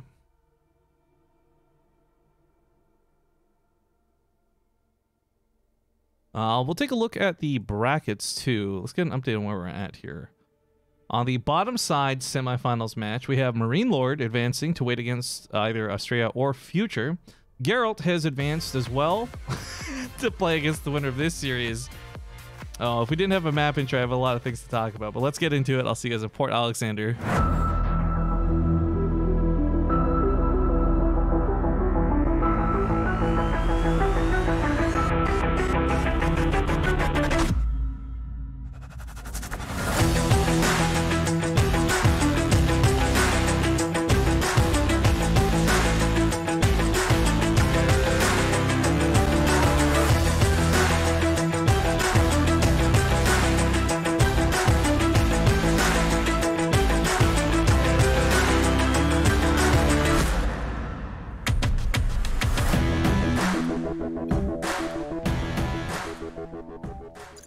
Hey Rifkin, let's see your hair since you're throwing shade at Roddy's hair.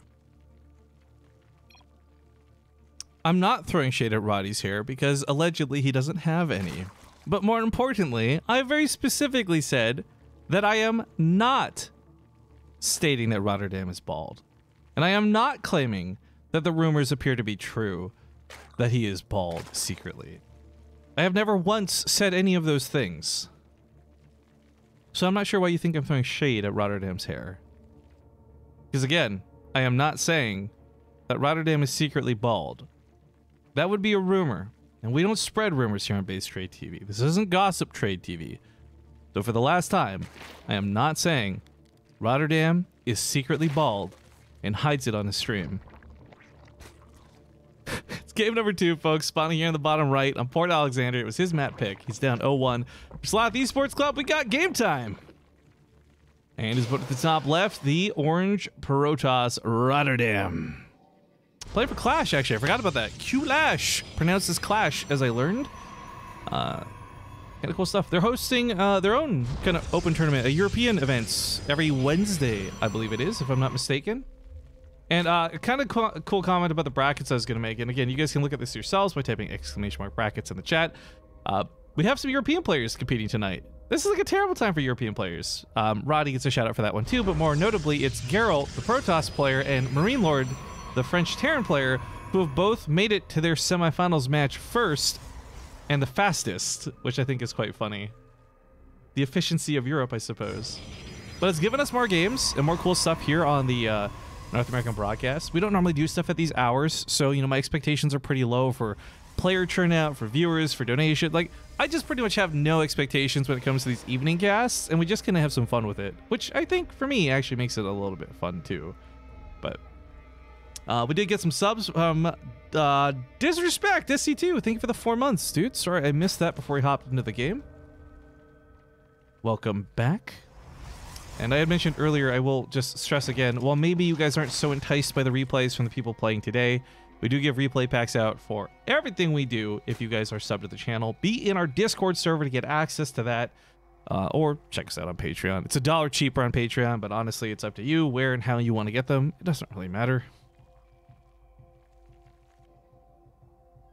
But I want to comment on a couple of things that didn't go wrong that last game, because it's pretty glaringly obvious, right? Okay, Game Time stacked up his Corruptors and flew into Archons. I think every player from Bronze to Grandmaster knew how that was going to go. All right, so mistakes happened, but there was a lot of things that went right that game that I really enjoyed. I'm not sure about this Resonating Glaives move out of Roddy, but I do like, first off, and this is happening again, scouting out of Game Time. Got this very early last game. He knew exactly what was going on from start to finish. Reacting to that is obviously a little bit more difficult than not, but I also liked his use of Hydras, his defense, his attacks. Like, I don't think Game Time made a lot of wrong decision making. Unfortunately, the wrong decision making he did was so critically bad, it did ultimately cost him the game. I think Hydras and Corruptors are a perfectly fine combination. I think better than that, you throw some Lurkers into the mix. And I think it's totally possible that Game Time, no, not even possible, probable, Game Time knows what he did wrong, and he will work hard to correct it for this game.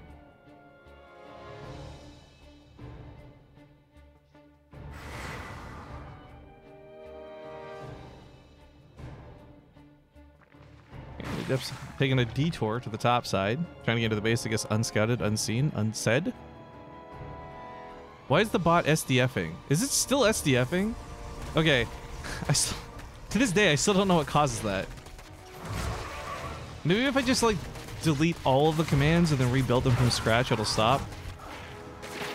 I got so annoyed, though. I mentioned this in a previous cast. There's this really terrible show called Angie Tribeca. Well, I love it, but it's, like, not a great show. It's kind of Naked Gun style of humor. But the new season of Angie Tribeca has a special defense force or something stupid like that. I can't remember, but it's literally Angie Tribeca SDF, and I sat there, I'm like, no fucking way. Get out. Which is how Rotterdam's probably feeling against these Zerglings. They hop on top of the Adepts. He will hold this, barely. A little bit of panic, though, because he threw out that transfer. I'm not sure if he thought he was going to survive or if he just wanted to get going for the counterattack, but it is what it is. In the meantime, we got some big badass music because, whoa, that's not a small donation. I casually glanced at my 10 bucks, thank you very much, but that is a supply drop and then some. That's a gift package from Laser SC2. He just basically covered the prize pool tonight with $100. He says, fuck it, I trust you. Share this with the admins, you and players as you see fit. I guess I should drop some support and fly away now, question mark. Well, Laser SC2, that is awfully nice. Darius is the one adminning tonight. I will absolutely make sure he gets a little bit of that. I'll take a small portion for myself, and maybe we can fluff up the prize pool. But let me ask you this, Laser SC2, before you fly away. Would you rather me distribute like 15 bucks to like 3rd and 4th place and none to the 1st and 2nd? Or would you rather me fluff up just 1st and 2nd place? Right now, the prize pool split is $75 to the winner, $25 to the runner-up.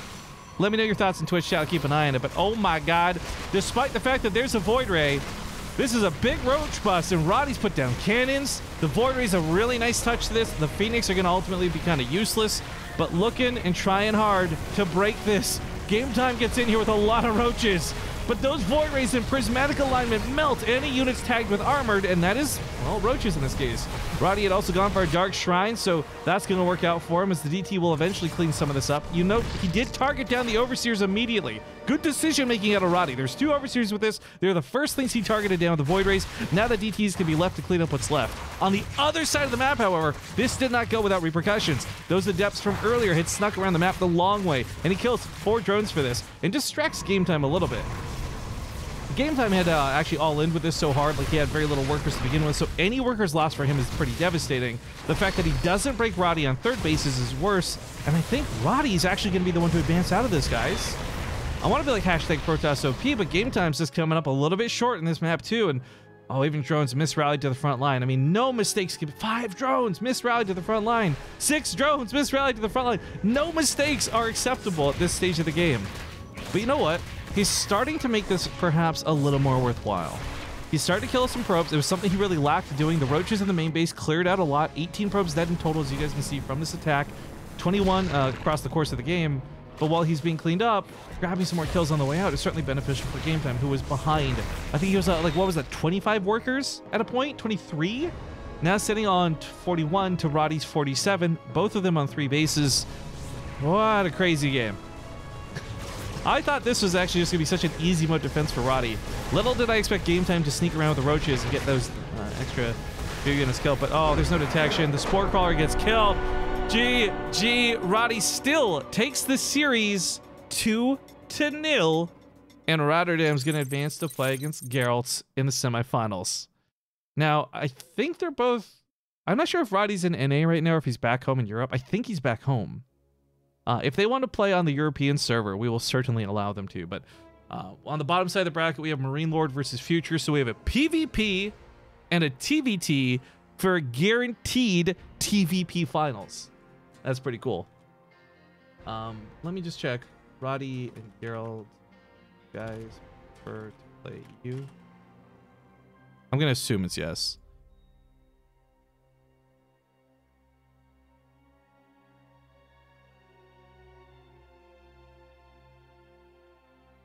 They're saying, yeah, sure, okay. Okay, we'll do the PvP first, the TVP after. Let's go. All right, so we're going to take a moment here to swap servers. Since they're both from Europe, it makes sense to play on the European server. No reason to have lag needlessly, so I'm going to go with that sorted. We'll be back in a few moments. Thank you again, Laser SC2, for making tonight awesome, and I'll see you guys in a few.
All right, guys, I am back, and we are in the lobby for Cyber Forest game number 1 in this semifinals match. Like I said, it is going to be a PvP. It's a best of 3 here on Europe. And yeah, Gerald is actually a really good player. Gerald, Goblin, very underrated StarCraft players from Europe. Very underrated Protoss players. I've got a tweet out about this. If you guys could retweet it, I would certainly appreciate it. But here we go into map 1 on Cyber Forest. Quick note, though, for those who might just be tuning in for whatever reason, we have a 2-minute stream delay to prevent any kind of cheating or the temptation to cheat. But secondly, we have a TVT on the other semifinals match. We will be casting that next. It's Marine Lord versus Future. So we have a guaranteed TVP finals one way or the other. The question is, can Future represent North America against all these goddamn Europeans? Spawning here on the bottom right side of the map, we have the red Protoss player. It's Geralt. And his opponent spawning here on the top left, asking his opponent to go easy. I'm an old man who may or may not be balding secretly. It's the orange Protoss Rotterdam. No, but seriously, if anyone knows who started those rumors and why they're getting pinned on me, I'd really appreciate if you could let me know. Because, yeah, Roddy asked me earlier, why am I going bald? And I was just astonished because I thought it was a rumor up to this point. But maybe there's some truth to it. But, oh, we got somebody who's been timed out 3 times in today's stream. First off, congratulations on that, because you've sat through 3 timeouts to continue watching the broadcast. But he says, in the most trolling manner possible, hoping that nobody replies, how many people watch this channel for Rifkin? Type 1. Well, you know what, dude? I don't even care if anyone types 1 or not. Because there's still good StarCraft. And I was about to get really salty and shitty, but I've decided to curve my answer to this. Because I don't need people to come here and watch for me, and I don't need to, because I'm not trying to be a pop celebrity, and I don't need to be an esports caster with a huge following so Blizzard will hire me. I don't care about any of that. I just come here for a good time, because I love watching StarCraft 2. And it's made even better by the fact that I know I got some friends in the audience, and some people hanging out, and apparently, what the fuck? Laser SC2 just donated another. That's not the same one. That's not a mess up. Another $100. What? Laser SC2, an absolute legend tonight, says, yes, I did another. ... Split it between you and the admins, as the players already got theirs. Eh? You gotta eat as well, for fuck's sake. Well, if you ask some of these guys who keep trolling me, I certainly don't need to eat as well, but thank you very much for the $100. Laser SC2, I promise you, we will make this go to good places tonight. On, oh my god, we get a little bit of extra love to go with this. Some icing on this fucking cake. Gibby 311 just gifted 10 subs out to 10 lucky people in the audience. If you are one of the folks who just received a sub from Gibby, count your blessings. What a guy. If you guys, of course, are new, make sure you refresh the channel. That way you don't receive ads, as you get bonus benefits from being subbed, such as ad-free viewing of our broadcasts. But Laser SC2, again, thank you so much. What I am going to do for sure is create a 3rd, 4th place prize now. Give these guys like 10 or 15 bucks or something, and I'll split the remaining bits with me and Darius, because Darius certainly doesn't get enough love as the admin. So thank you again so much, Gibby. You fucking bombed us with subs. Laser SQ, thank you so much for gifting some big bucks tonight. But don't worry, guys. Hopefully this won't be the last Open Cup we have. As I said on the events tab, we've got some stuff there. We got a lot of we got at least 3 other Open Cups planned for this month. Hopefully we'll get some more fun players like Roddy and Geralt to sign up for. But we also have a North American group happening. Was that the 16th or something? I don't know off the top of my head. Got a lot of good StarCraft happening where and when we can, because like I said, this month has been pretty much eaten up, gobbled up by the WCS schedule. And we're going to try and do what we can where we can. Panic Picnics TV says, I'm not a fan of Sea of Thieves, though. That's just because you're a bad pirate? Yarr. I love me some Sea of Thieves. Now, I know not everyone loves the non-StarCraft content, but I love playing games, man. I do so much of it. Like when we're not casting StarCraft, if I'm not planning the next event, I'm just playing something. And so some nights I just say to myself, like, why not just stream it? It's not going to bring numbers, and I don't have to worry about sponsors or anything. We'll just have some fun on stream. So when I play Sea of Thieves and Apex Legends or whatever the case may be, If you don't watch and you don't like it, that's totally fine. Just thank you for coming out for the StarCraft stuff, dude.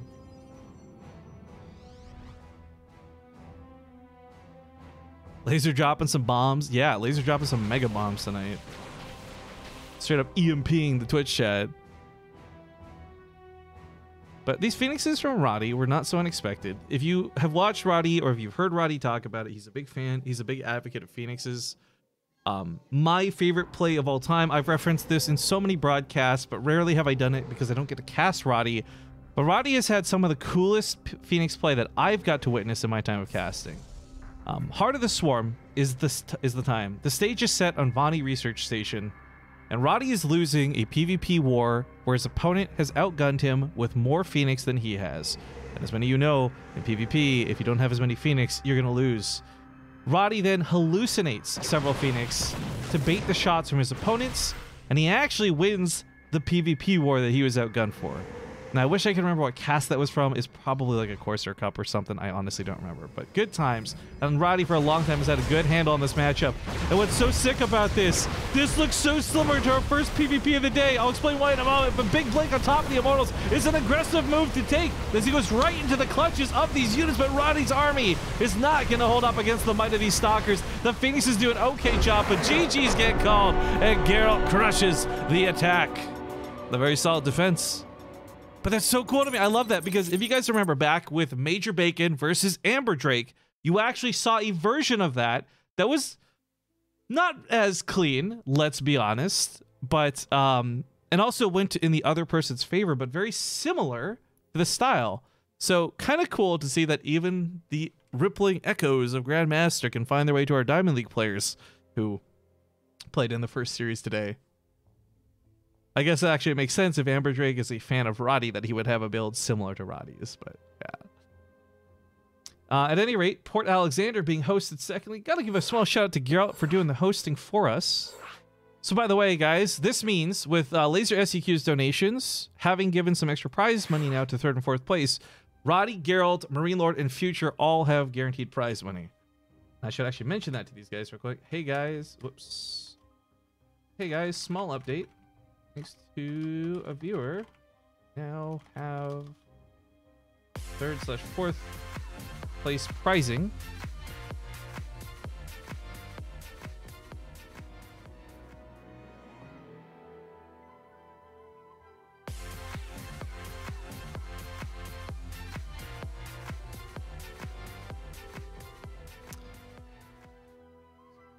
All right, thank you, Iverson, gifting out some subs. Sorry, I get my dance on. I was just updating the players to let them know about it. Let's hop into Port Alexander. I'll see you guys in game.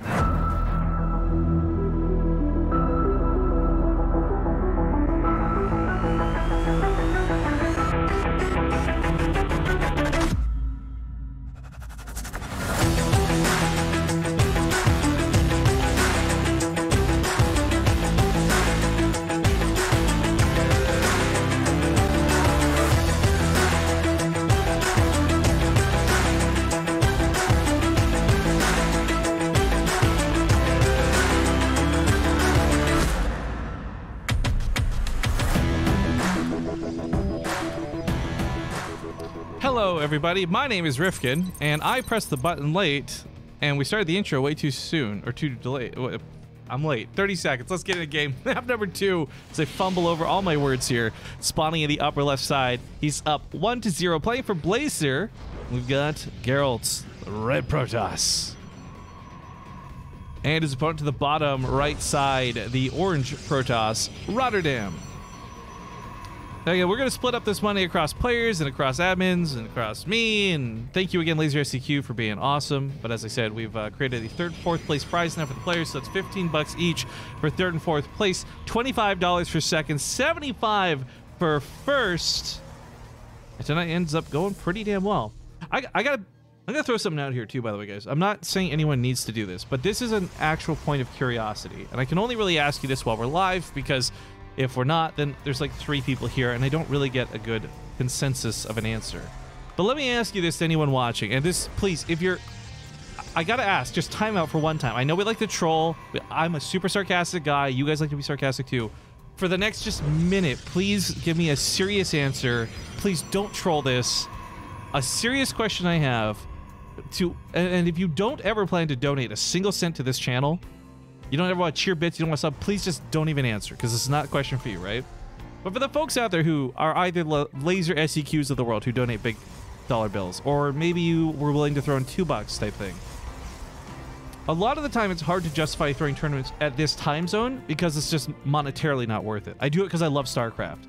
Like, let's be clear, if I'm paying the admin and I'm putting up the prize money for this tournament, we're not making that money back through this cast unless somebody like Laser SC2 comes around, which is not something you can bank on. That's lucky and kind of random.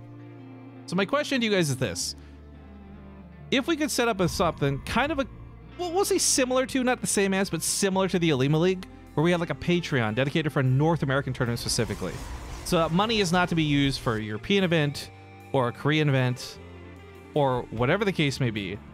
But if very specifically we set up something to make a North American like Friday night fight type thing happen, is that something you guys would be interested in? Or is that something you couldn't care less for and you just watch whatever we put out, whatever it is? I know I phrased that a little bit confusingly, but hopefully you understand the gist of what I'm asking. And I'm just, again, curious if that's something you guys would be interested in, because that's something I could certainly facilitate. For me, I don't care if I make a buck or not during the broadcast. That's not the point of this. The point is, like, if we had a community-funded prize pool, I would show up and cast it for 5 fucking viewers. You know what I'm saying? So would you guys be interested in something like that? Big question mark. And the mods too, says Laser SC2. Oh yeah, for sure. What mods do we have on right now? Roll call, boys. Let me just put that in the staff chat real quick. Ooh. While I've been talking a bunch of nothing, though, a couple very important things have happened. First off, Geralt comes across the map with a stalker attack. That's kind of brutal. You see a shield battery trying to keep that pylon alive to buy Roddy a little bit of extra time to pump out his stalkers, but right now, he's not fit to take this fight. He was going for a fast blink, which would work out really well if this continued to be stalker versus stalker. However, it's not. Geralt's actually gone for a dark shrine behind this too, and Roddy has possibly the worst build against this. Right now, he's got no form of detection. He has no means to fight this once it comes into play. I really hate to be that guy, but I think Roddy has lost this game. Maybe not right this second, but probably and possibly very soon.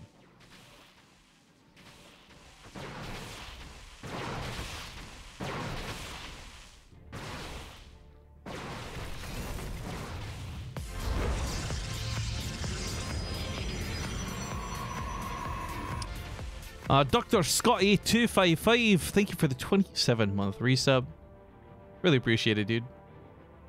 So Roddy pushes this back initially. He's got a robo on the way. Okay, maybe it's not so doom and gloom, but the timing for this is so tough. If Geralt had set up a proxy pylon, I think it is actually game over. GG. But as the Dark Templar comes across the map, I believe Roddy has seen this. I think he saw the shimmer. He's rushing back home now. What he could do if he's feeling really terrified is build 3 pylons at the top of the ramp to buy time for this robo. Once the robo's done, I'm sure he'll put out an observer right away, chrono boost that shit. And if he can stop this DT, yeah, he's pulled the robo. He knows exactly what's going on. Good reaction time for Roddy. Great reaction here.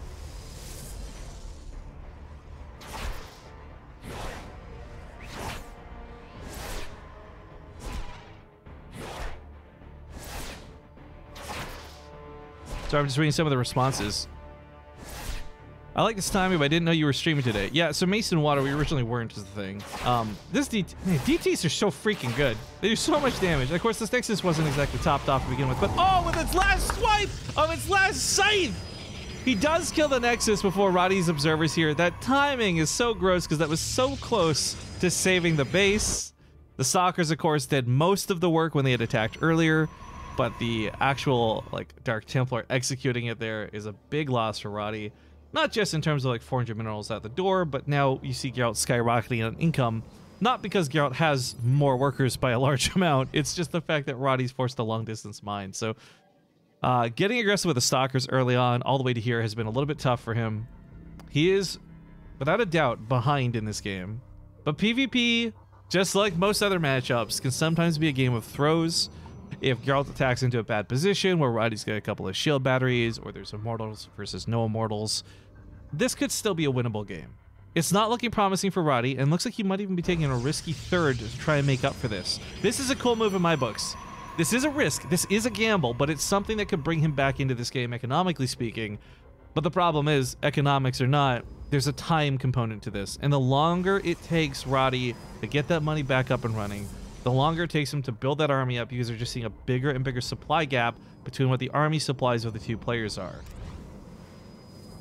Also, kind of cool to see so much positive response to that question in chat, by the way.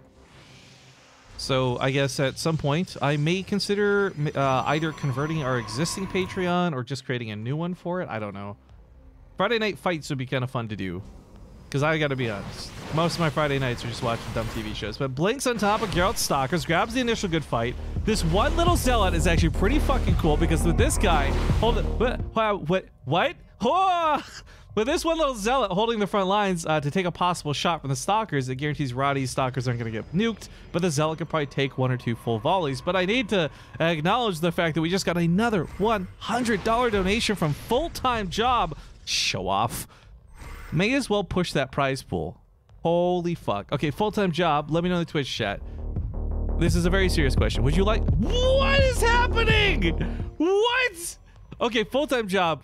I was going to ask this to Laser SC2, but then I guess I got to ask both of you. Anyways, would you like me to put this towards making something happen on another Friday night type thing? Or do you want this to pump up tonight and make it a little more hype? Personally, I would like to try and secure another night of broadcasting and create a new tournament where we didn't have a prize pool for it before. But you guys are the ones who contributed the money. I would love to get your input on this. And then Laser SC2, as I had just screamed about. But you know what? Like, what the fuck? Another $100 from Laser SC2. You guys have to understand, Laser SC2 has been supporting the channel for a long time. He always comes in, what he does is he drops like a $5 donation, a little tip for the casters, and then flies away in his words. I can't believe it. This guy has been around for so long, and then he drops crazy bombs tonight. Thank you, dude. He says, I forgot the mods. This is for them. I've covered all now. Question mark? Flies far away. Well, I've pinged the mods in mod chat to see what's going on here. And we'll make sure, dude, I promise you, everybody tonight is going to get some love, Laser SC2. 3rd, 4th place mods, admins, now me as the caster. We'll split this up real good. Thank you so much, dude. In fact, you basically just bought like 7 people dinner without question. Thank you so much, dude. But Stunt777 comes in with a 1-year sub. Yeah, 1 year. Oh, that reminds me. I need to start restructuring the Protoss system so we can send you guys those coins again. Okay, more on that later. Right now, we got a big battle, possibly deciding the fate of this game happening. Sorry, I'm getting really just flabbergasted here by the love. Jesus Christ. Laser, you good? I got everyone covered.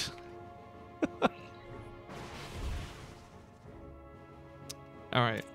I really like Roddy's army right now, to be honest. The concern is he doesn't have a way to really combat the Archons, however. These Archons are going to run and destroy those Zealots when they come crashing in. However, if there's a situation where the Archons are a little too forward on the front line and Roddy can get us around, then he can get some kills. But DTs to the natural, Zealots to the main. Roddy's mineral lines are about to be ravaged, and folks, I think we're gonna have a forced out base trade. So Ace 1, Ace 2 in the chat if you got it. Roddy goes for the attack on the 3rd base. Those Archons are separated from the rest of the army. Those Zealots could get in here for the fight. Goes in with the Stalkers, leaves the Zealots on the left side, but while this goes on to the right side of the map, Stalkers to the top right. DTs in the 3rd base, and those Zealots are still cleaning up in the main base. But Rotterdam does clean those Zealots up with his own. 3 barely surviving. Archons over here down to 3 instead of 5, and I'm kind of gone into a little bit of overdrive because I'm just so excited about all how crazy this went. There's an observer with this army too. This is so important because this observer means that DTs can't just hold the lines at home. There's no auto win here for Geralt. But Big Warpin splitting the army. Unfortunately, he is shut down and denied Roddy with that focus fire. But even with those Zealots or not, Rotterdam is going to be held on the other side of the map, getting killed. Ladies and gentlemen, Geralt takes this series 2-0. And we'll move on to the grand finals. So that's guaranteed Protoss over there. But we're going to hop back to North America now, as we have Future, to be honest, one of North America's best representatives, versus Marine Lord, a bit of an old school player, come back to playing again. I'm really excited for this one.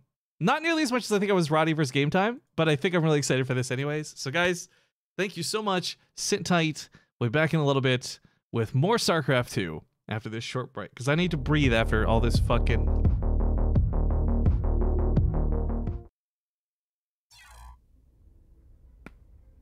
Gibby311 casually just donates another $100. That's the minimum donation limit. Fuck it, you guys aren't allowed to donate unless you donate $100 a night.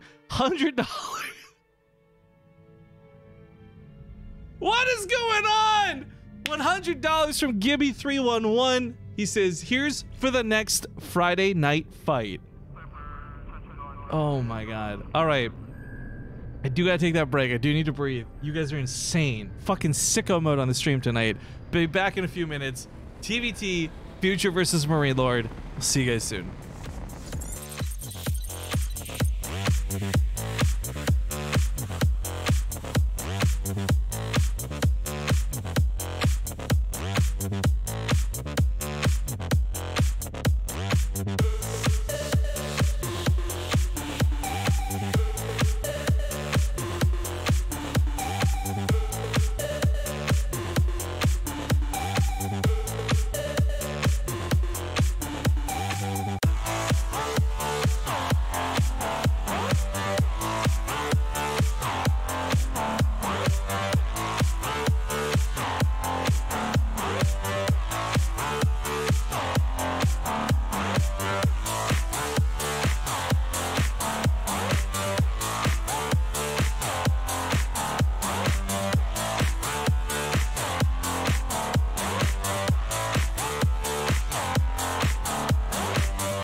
We just got another donation right before coming back from the break. So unfortunately, it didn't get displayed on screen, but I want to give proper recognition to Mason_Water, who just donated $100.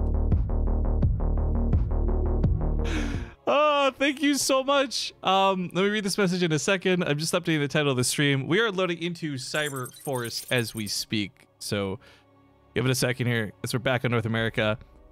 Mason Water with $100 donates to say, fuck it. I saw those others, the other $100 donations, and I just got some money in my tax returns, and I love you all, so why not? Okay, so I'm gonna have to actually go back and do the math, right? Because PayPal takes a fee, and like I don't know what total is, but I think we've basically secured like 3 Friday night fight nights. But before you all call scammaz, I do need to highlight, next Friday we already have plans.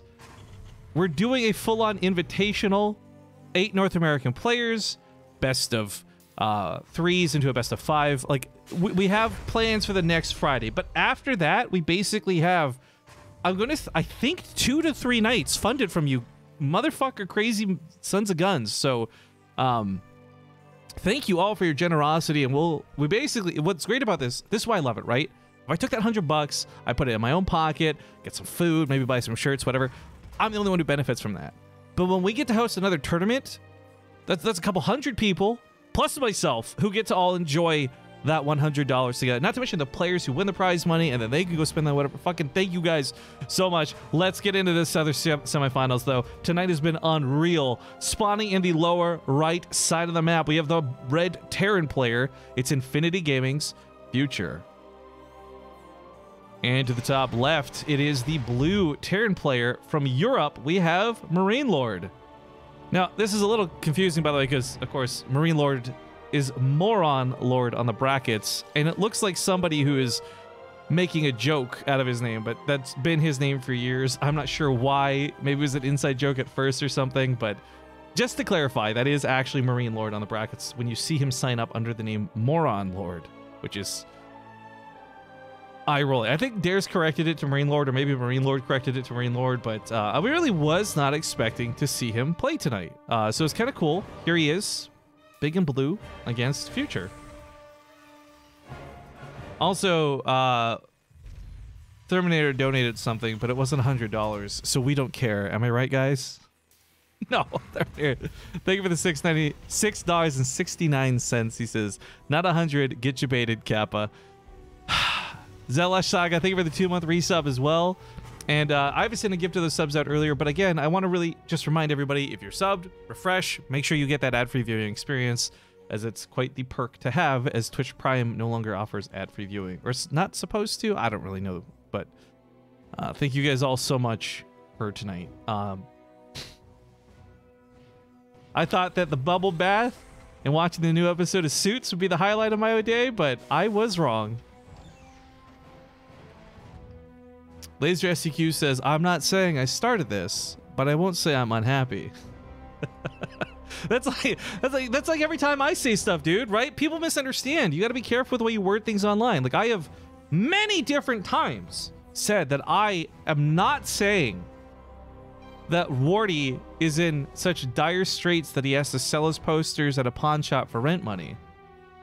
But for some reason, even though I state as clearly as possible that I'm not saying Wardy is closing his Twitch channel soon because he can't afford to keep it running, people still, for some reason, think that's the case and then go donate to him. I don't. The internet's weird like that. Leoman says, North America, King of the Hill win. So here's the problem, and this is why I love King of the Hills are a little bit more expensive than running a normal tournament. Like, the beauty is, hey, if we put $100 towards an open tournament, we grab some of the people who fell at WCS, a couple of North American pros that aren't so well known, and you get like a couple hours of entertainment.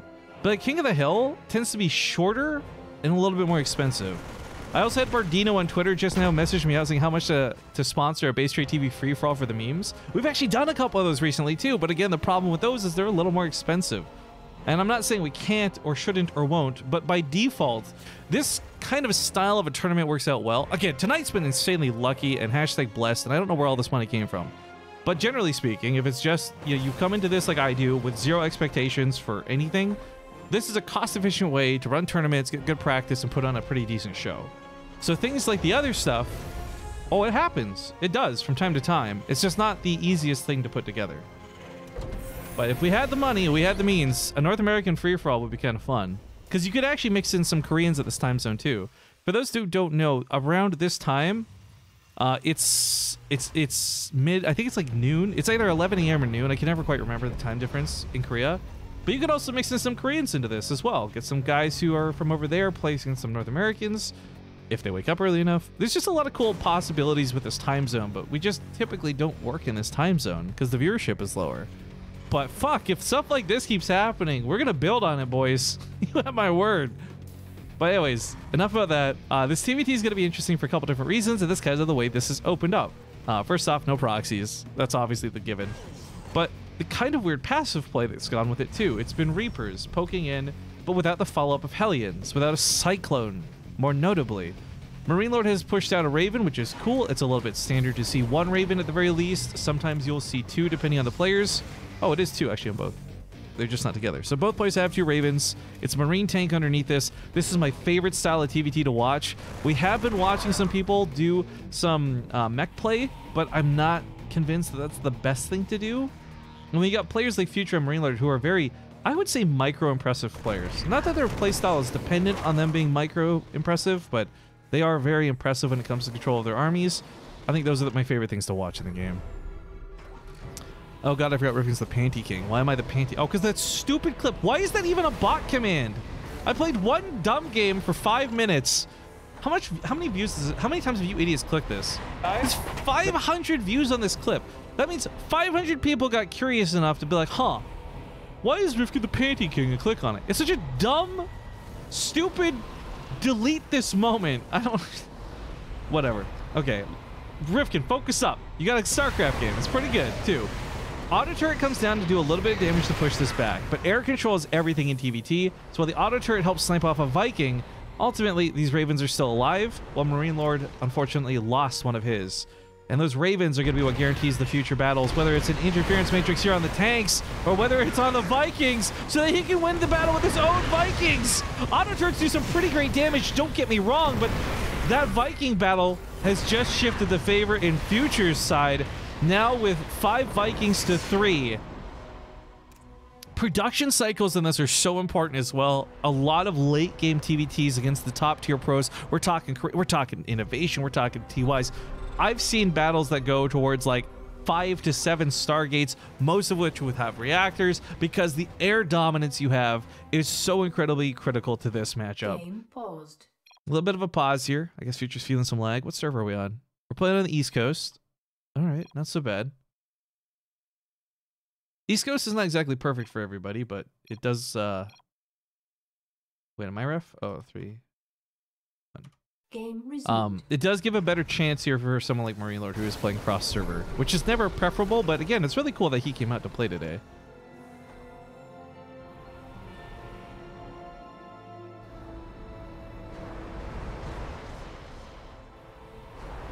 I forgot about that stream delay because you're talking about poor Wardy. I know.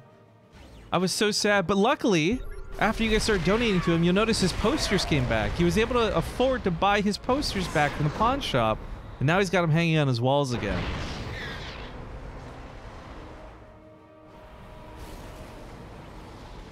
Or, wait, shit. I mean, I didn't say that. Fuck. Ah. Delete the VOD! Delete the VOD! Maito Manin, thank you for the 45 months. Beep Bop, thanks for, well, you being you. I'm glad somebody out there appreciates it. Thank you for the 45 months. Now, a big part of why this is so important, I guess, for the non-Terrans, the non-TVTs out there, the big thing about this is this gives vision for the tanks to fight. In a world where you have infinite scans because you're on like 6 or 7 bases, the Vikings are not as critical, but this is where it's going to be really nice. There's no way to push back this Liberator without losing some of his own units. The scan goes down and grabs the tank. That's kind of neat. Marine Lord setting up for the break. The Raven goes for the interference matrix for that Liberator to help remove some of the tanks from play before the battle begins. So it's Marines versus tanks, and Marine Lord, well, he is going to take an okay fight. He's not going to break his opponent. Wait, was that medevac full of units? I think he just picked that up. Tank also inside the medevac. Marine Lord losing so much of his army supply inside the actual medevacs. And these Vikings just showing off again why they're so important to this match. Whew. 1,000 bits comes in from Lumberjack. As if tonight wasn't amazing enough. Thank you, Lumberjack. Please put towards any hair restoration treatment needed due to Rotterdam's allegedly true traumatic hair loss. Allegedly. I love that you used that word in there. Thank you, Lumberjack, for the 1,000 bits, dude. You were too kind. And he baneling busts with it, too. Marine's going to drop on the top side. 1 or 2 on top of the tanks for a bit of splash damage is cute to see, but he hits up to the main. Production here is going to get compromised because it's medevacs versus no medevacs. These Marines are going to live forever. Never say die, boys. As he picks up these reactors, it's going to chip into Marine Lord's production. And while this goes on, Future, of course, back at home is uncontested. Third base, production fine. He's looking dandy. And he takes a damn good fight here in the main base. He doesn't have to kill the Marines. All he has to do is really cut out that production, and this drop did just that. More units being produced means bigger army supplies, and this standoff, which is a really awkward standoff, actually is something that really is attributed to this map, but also to the fact that it's TVT. The tank lines set up are so common. That's not the part I really want to highlight here. A big part of why this is so terrifying for Marine Lord has been primarily because of this ramp, because of the the low ground fight that Marine Lord has to fight into the high ground for just to defend. And I've talked about this in many matchups, but this is the low ground disadvantage for the defender that is so rare and never seen on any other map. It is exclusive to Cyber Forest. And while it hasn't come into a lot of games, it has been a pretty big factor in this one. Now, I didn't see this, and I don't think Future has either. There's a base over here. It's a planetary. If Relord loses control of this third eventually to the tank fire, it's not the end of the world. he does have another base still mining. Future didn't quite get up on that 4th base himself, but is now doing so. So I hadn't peeked at the income graph. It is actually surprisingly good for Marine Lord. This command center also is just soaking up minerals, forcing them to be repaired. On top of this, SCVs are not mining. Tanks are firing at the command center, so they didn't see this fight coming immediately. Those Vikings going to push off the medevacs, but Future loses a good chunk of his Marines. Luckily, he's got another 40-something where that came from. High ground vision also lost now as he scans forward. Those tanks can't see the Marines coming, so they're already on top of the tanks before the fight even begins. Marine Lord taking some drastic measures here. Those Vikings come in. Future forgot about his air control, and he's lost the Vikings in this game. This finally gives a little bit of power back to his opponent. Looks like there was a drop in the main base while this went on, but it didn't get much done, unfortunately, for Future. That is going to get cleaned up, but he goes for the break in the front lines. His tanks should beat out his opponent's tanks. Those Vikings landing on the ground soon, I'm sure desperately, but the last tank gets removed from play, and Future resetting the tank count down to 3 while he maintains 10. Doesn't have a lot to worry about, and this has a lot to do with his high ground, but also the scans.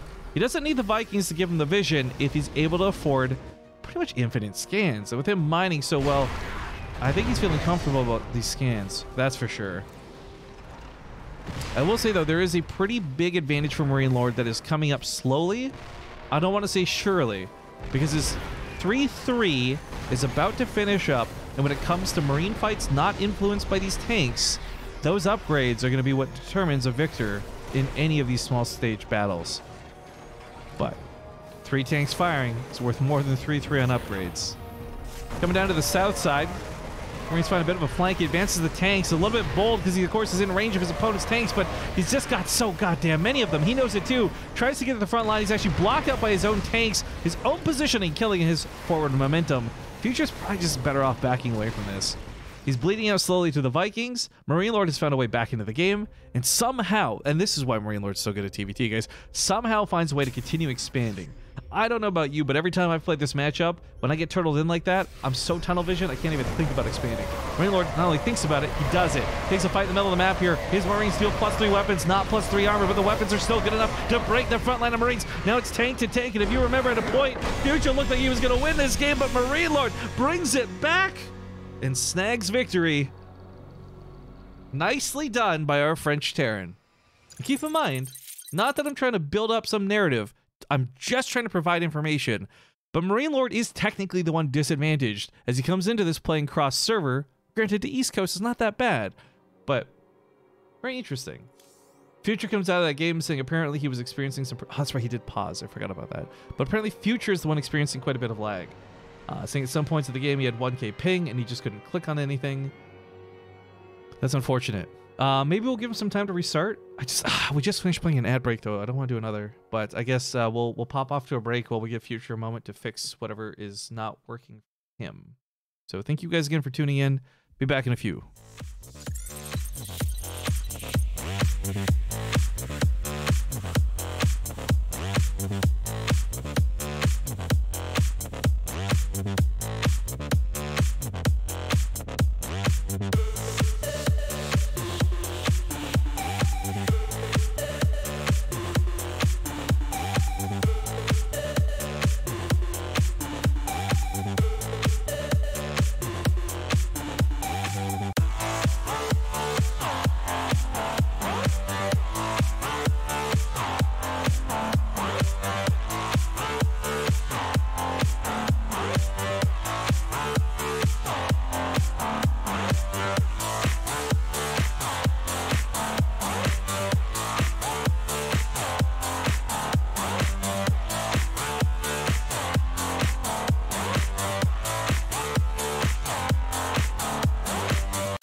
Okay, so just a little bit of update what's going on here, guys.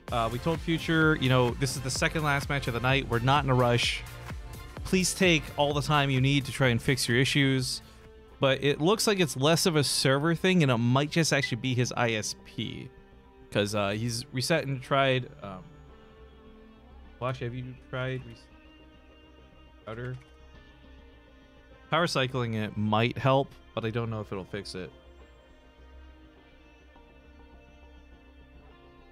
Give it a quick power cycle. Otherwise, sure.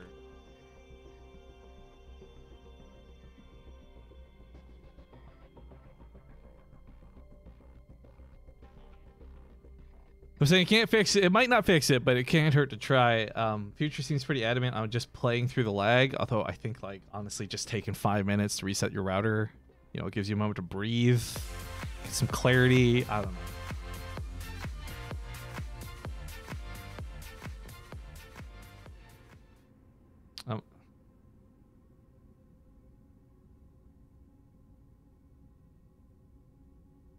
He's insistent on just playing through it. So, all right, guys, we're going to hop into Port Alexander. See you guys in game.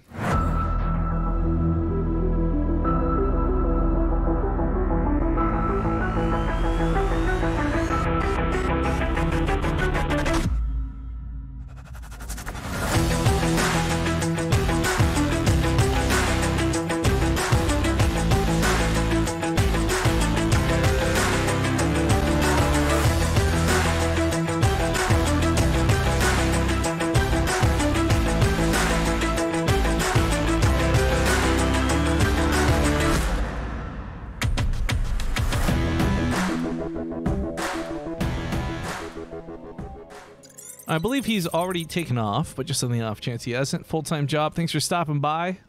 Big love for you tonight, man. Says, all right, lads, I need to take off. Good luck to all the players. Enjoy the stream, peeps. Keep up the good work, Rifkin. I will try. But once again, ladies and gentlemen, we find ourselves in another matchup. It's game 2 in the semifinals. The winner of this will go on to fight against Geralt. And spawning here on the lower right side, up 1-0 at the moment, we have the Blue Terran player, Marine Lord. Might have an EU finals for the North American tournament at this rate. However, I'm hoping he bounces back, but he's chosen to fight through the lag. We have in the top left the Red Terran player Future. And I'm sighing not at Future, but he's actually just reminded me of where I've come from in a weird way. First off, big thank yous to Miracles for the tier 2 sub. Big love, man. Guildlin also for 15. Says, is this thing still bugged because my sub isn't set to renew for 15 days? I don't know, probably. Thanks so much, dude. But a big part of why Future doesn't want to reset his router, and he's trying to basically play through the lag, is you know, he's young, he lives with his family still, and he's worried that they'll get upset at him for restarting the router. I can kind of understand that. And that's where it's got me sighing a little bit, because I'm thinking back to 5 years ago. So, no, 7. God, we've been doing BaseTradeTV. This is our 7th year, I think. But however long ago it was when I started streaming, even before that, just playing World of Warcraft and raiding. You know, you don't really have an income, you're not living on your own, you're reliant upon your parents and the family router, and like here you are trying to make your career, and you might lose an off-night cup. Sure, it's not a big event, but you're still playing, you're playing seriously, and you're limited by the fact that you're too afraid to reset your router due to the lag because your family might be downloading something. And just, it brings me back. Like, I would constantly be yelled at by my parents, scolded, grounded. I've had things thrown at me. I didn't come from a great household, by the way, guys. But the point is, like, I'd be playing World of Warcraft, and like, you're being too loud. I try to cast games, and I have to like invest in all this. I spent all of my, before I even made money, I had to like invest in stuff to like try and soundproof, because if I made too much noise in the room, my parents would get very upset with me, and then I'd lose internet privileges. And it was so difficult, and I'm in this awesome place now. Again, big thank you everybody who allows me to be in this position. But like, I live on my, well, not on my own, I have a roommate, but the point is, like, I can afford to pay for my own internet. I'm living on my own. I don't have to worry about these restrictions, and it's just been so long since I've even thought about that. So I'm suddenly just very sad for Future, because I've been there. I know those frustrations, and I wish him the best of luck fighting through it. But this is interesting. It's going to be a Hellion drop. I thought this was going to be simply a proxy liberator. We've seen this so many times. Kelazur and Tasia obviously comes to mind. That was the funnest series, PvT. But in this case, yeah, elevating these Hellions up to the main base. Port Alexander does have a fairly large main, and as you guys can see, a considerable amount of dead space. Hellion drops are always made terrible when they can't quite get in. Pair this up with... Wait, he's going for some Reapers with this too? Oh my god. If this gets in here unscouted, if Marine Lord doesn't see this and it fully unloads, he's going to walk into that mineral line, and Marine Lord's going to have a couple of Marines to stop this. Honestly, the Reaper grenades alone might be enough to just buy the time for the Hellions to get the kills they want, or you can just take a head-on fight with his own Hellions versus Hellions. Reapers are so good in this situation. That Cyclone's not going to be out for what feels like forever at this rate. And Future gets down and dirty. He says, you know what? I can't play a 40-minute game with this lag. I'll try and end this quick. And he gets 10 worker kills right off the bat. Now, that only evens things up, right? His command center is still not done. The Reaper actually has picked that up on the other side of the map. Future's not done enough damage yet for me to go, oh my god, this game is cray-cray, but he's done enough to at least give him a fighting chance in the match. That starport has worked hard to get home.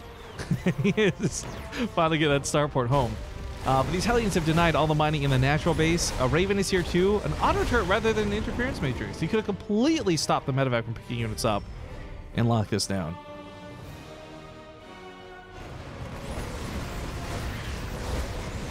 Round 2. Still got those Marines, but he can't come through those mineral lines. If he does, he gets shot by the Hellions. His Reaper grenades will send them all flying. Drops up and goes to the main base. Lock on with the Cyclone's going to stop him from getting too much further with this.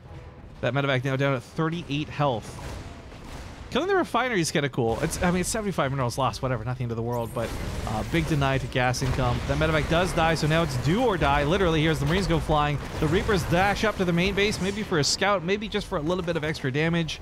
I'm not sure there's a lot he could pick off. There's certainly an SCV here too that's a bit low, but at the end of the day, now that he's been fully killed and cleaned up, analyzing the value of this attack, 850 minerals lost for Future, 1,075 for Marine Lord, 13 SCVs died through this attack. I mean, this was cool. I liked it.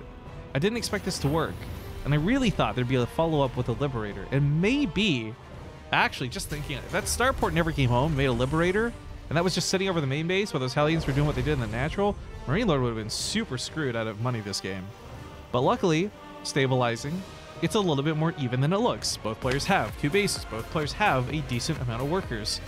I'm really not sure. That seems very worthwhile to me out of Future. I just don't know that it goes like that every single time. Either way, fighting through. Move on to the mid game. Got some sub love coming in though. I am Forever 27's gifted a sub to Gato Grand 11 or Grande. This is Starbucks. Thank you for that. And then IR Zeno. This guy's been around for a while, but he's been subbing for 14 months too. Happy Friday, my dude. It's Friday, my dudes. Welcome. And thanks for hanging out with me. Thanks for having no lives and also staying in to watch some StarCraft. But you know what's great? Well, we've got this tournament wrapping up within probably the next hour and a half or so. If you're still hungry for more StarCraft, GSL is in half an hour. So I expect, first off, a lot of people to fuck off and go watch GSL. Let's be honest. But we got the grand finals. So that's a best of 5 still coming up. Maybe we'll reduce it to a best of 3. We'll ask the players, because I know a lot of you guys want to watch some GSL. So this is like, I guess we should have maybe called this tournament the GSL warm-up show. GSL waiting room. Whatever you want to call it.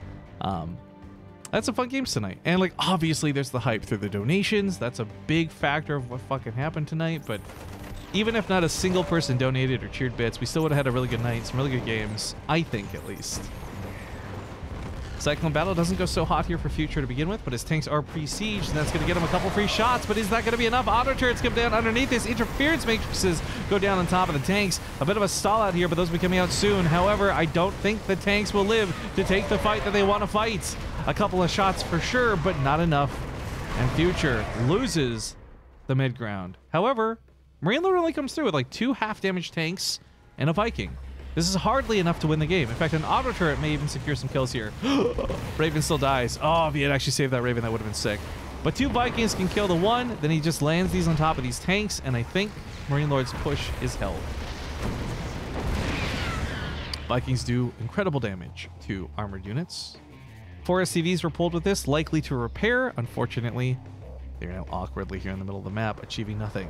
Third base from Marine Lord will move over soon, but Future established his first, so for the first time in this game, I think we're going to have a real leg up in economy. That spike I don't really count, because that was when you pulled the SCVs away from the Reapers and the Hellions, but the point is now, oh my god, is it skyrocketing. Mules combined with the third base, and now, of course, Marine Lord moving his over. simply just bring that back down to even at most. Future really enjoying a 10-worker lead right now. Third base mining very comfortably. His army supply suffered a bit due to that fight in the middle of the map, but holding the attack and not letting Marine Lord pressure the third base has given him so much comfort and freedom here in the mid-game.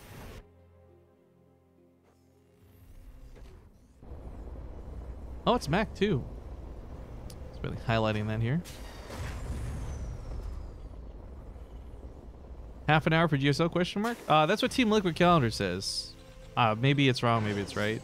Sorry, people are asking me so accusatorily. I don't know if I'm correct with that statement. I just looked at Team Liquid. You know what I can do? Just tab out real quick. Go to Twitter. Artosis, 1 hour ago, tweeted, GSL Code S in 1.5 hours. The fun never ends. So yes, safe to say in about 30 minutes, GSL will be starting up. Get some Artosis, some Tasteless. Did you guys see... Look, okay, I know some of you do spoilers. So, real quick, brace yourselves. I'm about to talk about what happened in GSL. So, plug your ears or mute the stream for about 30 seconds. Look away from Twitch chat for the next 10 minutes because I want to discuss two very important things that happened with GSL recently, like current events. So, if you're interested, stay tuned. If not, mute for a few moments, okay? There's your warning. 3, 2, 1. MC's performance in GSL was surprising, to say the least. Ups, downs, emotional roller coaster. And then the previous GSL night with like... Oh, wait, is it the same one? Lucira Mana Hatchering Trap? What the fuck went on with that? GSL's had some cool highlights, to say the least. And I gotta imagine tonight's group will also dress to impress as some good players. You got SOS, Parting, Bunny, and Solar. I don't know much about... here's the thing. I like and I respect SOS, but I don't know him as well as I know the other three players. The other three players I would consider my friends. I think are really cool, are really nice. They play in a lot of our stuff. So no offense to SOS. I'm very excited about Bunny, Parting, and Solar. I think we're going to get some good games tonight. Parting's certainly the dark horse of the group. I don't know how well he'll perform tonight. But Bunny and Solar and SOS all have, in my opinion, equal chances of getting out of the group. I think tonight will be a lot of fun for GSL. So I hope you guys enjoy it. We'll definitely host that after we're done. I know normally I just host my friends and some hot grills, but because GSL is happening, I'm going to be watching it too. We'll give it a nice host. And you guys can watch it here on BaseTradeTV if you'd like. Double starports for Marine Lord coming out, by the way. This is kind of cool to see. This game is not really involved too much in terms of production, but that's where I said TVT, air dominance, is a big deal. Pink Glorious says, please let Yuri be wearing a pretty dress tonight. Well, you gotta... I know you've done the Bless RNG. What you really need to do is the Beg Want. Whoops, wrong emote or caps. Beg Want. That's how you get her to do it. Because girls go nuts over dogs, man. I don't know what it is. Cats are great. I love cats. I'm always gonna be a cat person, but I'm also smart enough to know that chicks dig dogs. So Beg Want in the chat for Yuri to wear a beautiful dress. Now, Future, as I'd said early in the game, might have had thoughts initially. I'll get aggressive. I'll get ahead. I'll maybe even kill him early on because my lag is struggling and preventing me from dealing with fighting Marine Lord in the macro sense of things. But this is where we're at now. It's a big mech army at 118 supply. Future is maxed out on many different bases. But he's also got some weird disadvantages to this. Like, blue flame Hellions are so good at killing Marines. Okay, we all know that. But even with 18 of them, how are they going to connect with that tank line setup? In fact, where are all the Hellions right now? Doing some of the Hellbats? It looks like they're just kind of scattered. Okay, well, Hellbats, Hellions, whatever the case may be. He's got a standing army that can march on top of Marine Lords. The air battle's kind of close too, with the supply cap being what it is. They've both been kind of stopped hard at the Viking count where it is. However, keep in mind, there's such good Viking production from Marine Lord, he'll be able to just pump these out like nothing at all. Once you take out the Vikings of your opponent, then you can start investing in Liberators, and that's how you really shut down a mech player. More starports coming up, by the way. Like, he knows the importance of these Liberators. He knows the importance of the air control. We're going to be on 5 starports, possibly all reactors. I would love to see one tech lab because the option of a Raven coming out is always useful, but for the most part, it'll probably be all tech or all reactors. Pump it out as many units as possible. Unit count right now, 15 Vikings to 14 Vikings. A couple Liberators in the mix here for a Marine Lord. It's so essential. Well, the Viking count is certainly interesting, to say the least. I don't actually like that the Liberators got targeted down first. But when it comes down to the actual battle itself, you know, Future's got better upgrades. That's why his army wins out super hardcore. This has a lot to do... Well, started looking like it was going to win out super hardcore. The upgrades, of course, affecting the flyer armor, giving him a few extra shots he can take. Marine Lord, of course, getting his own upgrades slowly, but his production, so much better. Oh, he did do 2 tech labs, by the way. He is going to get Ravens. I really like this. The Ravens, in my opinion, are going to be important for, if no other reason, not the interference matrix we all see them do, but for the anti-armor missile that will secure him any Viking fight he wants to take. Lol, I thought you said I love cats. Yo, cats had nice things to say about me on the Pylon show, so I can say I love cats. Like, as in the person and not just the animal. Cats are toasted and Incontrol said nice things about me on the Pylon show, and it was really nice. So in my opinion, the latest episode of the Pylon show is the best goddamn episode yet.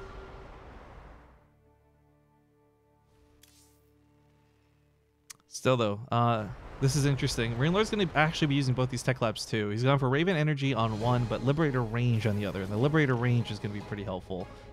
As you guys can see here, it's an interesting stalemate. These guys are struggling to find positioning. Oh, Future's gone for Thors. Thors have had a little bit of tweaks to them recently. They are kind of not good, generally speaking, but their range is awesome with the transformation mode. 11, 65 damage a shot to armored units. Oh wait, massive, excuse me, I'm dumb. Versus massive units. So he's actually not going to get any bonus damage here against Liberators or Vikings. Wait, was that always massive? I'm actually not having a moment of I don't know. I use Thors all the time. I should know this. But I can't think of it. Anyways, point is, it's 50 damage a shot to these Vikings, to these air units. It'll help a little bit. Not crazy a lot. Anti-armor is going to be far more valuable as he strips all those upgrades away, basically nullifying the +3 armor the Future's been working hard to get. But while this goes on, remember, there's still ground units in play. Marauders push back those Thors. There's no tanks left. The Vikings now in full retreat, and rightfully so, as Future's in some hot water. A planetary fortress is going to stop this from snowballing too hard, though. Great positioning here for Future. He's got so many extra command centers. Losing the base itself is not the problem here. It's losing the army, because replacing this is going to be very difficult. Both players have had pretty good income. Both players have had pretty good money. There's no questioning that. But when it comes down to the type of production cycles you have as a mech player, it's very expensive and somewhat slow. However, Future exhausts his bank and does get it back up to about 150 supply-ish. He's also got these additional bases, and I'm sure all these extra orbitals are just going to lead to extra mules, so we can start mining better and possibly giving away some SCVs.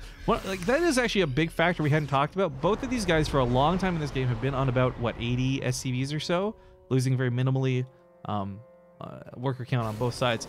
You start giving away some of those workers, suddenly now you're up like an extra 5 Vikings. You're going to win those fights every single time. But anti-armor lands once again, and these Vikings simply just cannot fight while they're coated in orange. They fall back to the Thors to assist, and of course those Thors, once again, 50 damage at 11 range, can shoot these things out of the sky. Vikings only have 135 health. They said nice things about Rift? Yeah, actually they commented that I've got good energy I've got good casting when it comes to energy fights. But of course, stating what everyone knows, where my weakness is definitely in the analysis side of things. I just like to talk about the game. I'm not here to be a scientist about it, okay?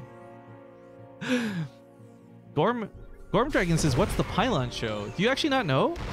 I guess I just watch it all the time, so I assume everyone else does. But yeah, if you guys don't know, Incontrol and Artosis for a year now have been putting on a show every Wednesday called the Pylon Show. I've actually been on a couple episodes as a guest, and I've given my opinions, and sometimes I've been given hate and love and whatever. This episode recently, they went over the new maps for the season. They always do a This Week in StarCraft, kind of catching people up on recent events. So if you're somebody who doesn't watch every single show and every single tournament, they give you a quick little rundown of what's been going on, what events are coming up. Sometimes our stuff gets featured on there, which is always cool. A really awesome cat named Cobra Venom is the magic man behind the scenes.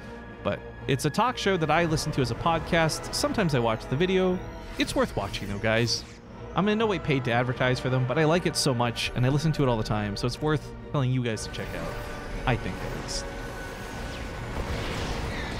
Now, Liberators are going to help a bit here, but not much. If he gets knocked out of the sky, Viking once again coated in orange. But those Thors, you know, I didn't think these Thors would be that effective, but I'm a little worried here because I want to point out what's happening with the unit tab. Future is going so overboard into Vikings because he wants to so badly win the air battle. He has 27 Vikings in play.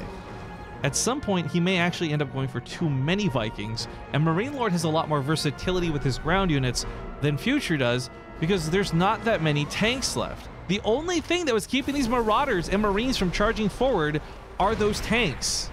So if at some point Marine Lord says, wait a minute, I don't actually need to win the air battle anymore. You've invested so much into the air, I can just go ground. And as you guys can see here, look at this. It's such a small amount of Marauders and Marines, but they break the tanks. They're going to now be able to break the Vikings because there's nothing these Vikings can do to stop these Marines from picking them out of the sky.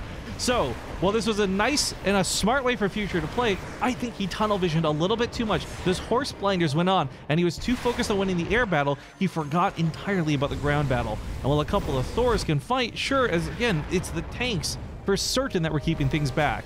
This has been a wicked and wild TVT, but shaping up now here in the late game to actually have a dynamic shift here in Marine Lord's favor.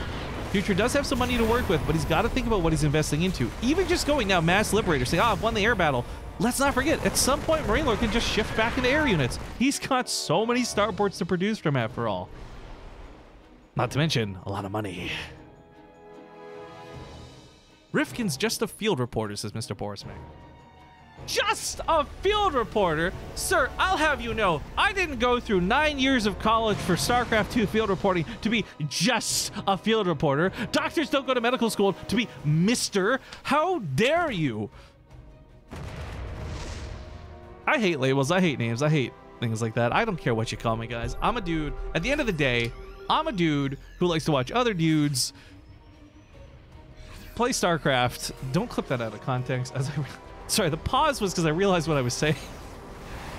But I like to watch people play StarCraft. I like to talk about it with my friends. And to be honest, while we make jokes about titles, if I'm anything, I am perhaps just an enthusiastic StarCraft fan who likes other games too. 10 Vikings being pumped out here for Future. We've gone back to air versus air. This is the type of TVT that you rarely get to see unless these players are good enough to get to this stage. This isn't some goofy cheese. This isn't some like desperate move that these guys are doing to play the air battle. This is something I get to see once in every maybe 10 Terran versus Terrans because the players are good enough to deflect against each other to get to this stage of the game. And unless you're like Innovation and Gumiho, typically we're not seeing these guys get there. So seeing Marine Lord in Future, it doesn't mean that they're as good as the Korean pros or that they can beat the Korean pros because they know how to play this style. But it is showing me that their skill cap, their equivalency in fighting one another is so close that they got to this point. But so many anti-armor missiles to deliver themselves once again. However, the Viking count is outgunned at 2-1. So even though these Vikings have basically no armor, they still can't take the fight. But those Liberators did their job, and once again, we see more of the same. Clears out the tanks, and with the tanks going down, now the Marines and Marauders can move in. Those Vikings could land to fight, sure, but they're not going to take on Marines and Marauders. So these 4 command centers are lifted up and now sent packing. It's not enough Marauders here to really blitz down a planetary because Future does have building armor. 5 armor on these buildings. It's not going to stop a Marauder, but it will help, I guess, reduce how long or how many SCVs need to be repairing or whatever. The point is, like, Marines can't simply take on a planetary fortress, nor can Marauders. But Marine Lord's in a position where maybe soon he can.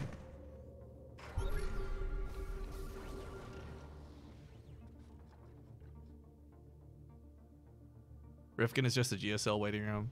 I mean, you're not wrong. I'm going to literally change the title of the stream to that right now. GSL waiting room. There. You happy? No shame? Because, I mean, let's be honest. Well, I think a lot of you guys would watch this with or without GSL. It's a nice warm-up. Some good games going on here, too. And this TVT has gone the distance. We're coming up around 23 minutes now. Still moving on. We got smart servers coming out that does not affect Liberators, although many people wish it did. It will affect the Vikings and the Thors in this game. And the Hellions, but I'm not sure how much we've seen the Hellions.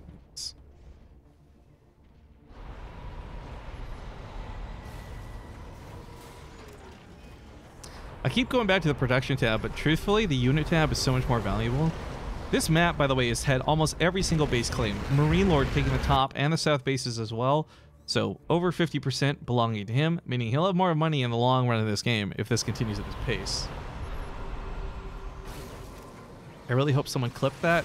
The problem is, people clip more dumb things that I say than cool gameplay moments, so there's just statistically a good chance that got clipped super effects.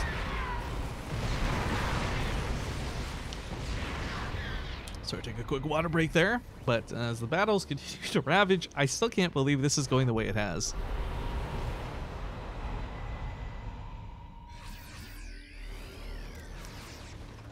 "21 Vikings versus 19 Vikings. 4 Liberators versus 4 Ravens." I think Future's finally picked up that he needs to have a minimum amount of tanks in his army to stop Marine Lord from snowballing with the ground force. Hellbats will certainly help with that too, but as those Hellbats get picked off, those Liberators also go down. This is him now cutting away from the tanks. Interference matrix on almost every single tank, but Surround from the Vikings wins the air war once again, which is not so surprising. Marine Lord, though, no way to really pick up and go to the main base, no way to pick away at production. He does drive off this base, but it's an empty base, not mining, so deflection once again leads into these players backing away. What am I watching, guys? This is... this is getting so ridiculous. It's actually getting really warm in here too, and I don't know if that's just because I'm hyped up or because the temperature is rising. It's super freaking cold outside. I need a moment here to adjust the thermostat though, because I'm starting to physically sweat here. I'm just gonna follow the Vikings for 1 second. I gotta be right back. Just like what?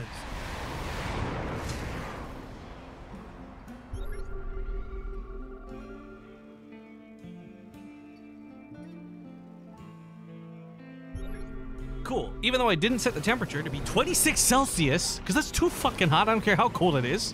Somehow the thermostat was adjusted. I'm gonna blame my roommate, but I don't know. That probably wasn't her. We've had some issues with the heating actually, so whatever. I've set it back down to a nice, comfortable 21 Celsius, and we'll hope that's where we get. Minor drops. I say minor because it's a Marauder. Let's sit here and deny some SCVs, perhaps. But we're at this stage of the game where these guys only really need SCVs for mining gas. Could probably just throw them away and rely on mules. But okay, we got some splits here on the top side. Marauders and Marines looking to find some action. Future not looking to respond, but decides to go for broke, hitting the attack on the other side.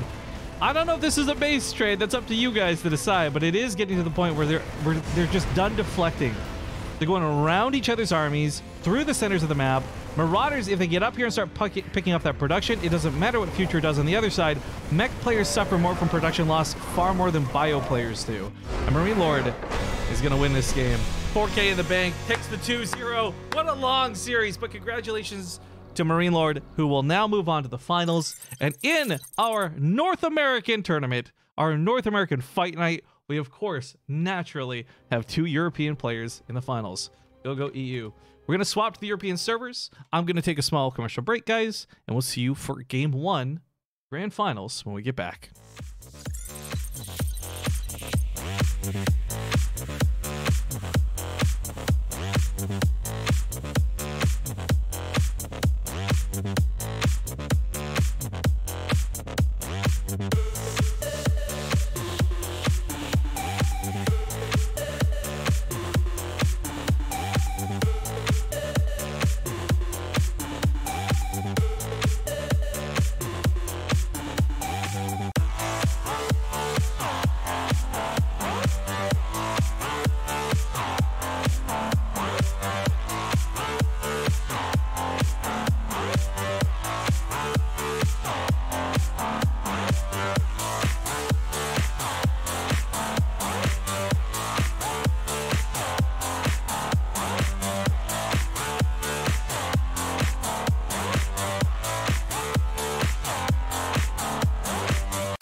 All right, folks, we're back.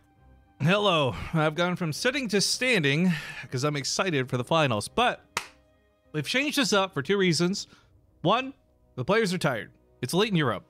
So we're going to have a best of 3 finals instead of a best of 5. Both players have agreed to this. This works out well because it means we also all get to go watch GSL a little bit sooner.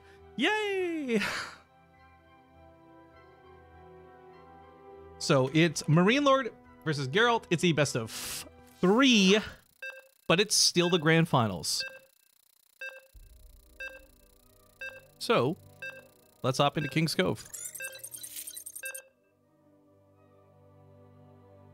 Oh, sorry, I'm swaying around here as we get into it.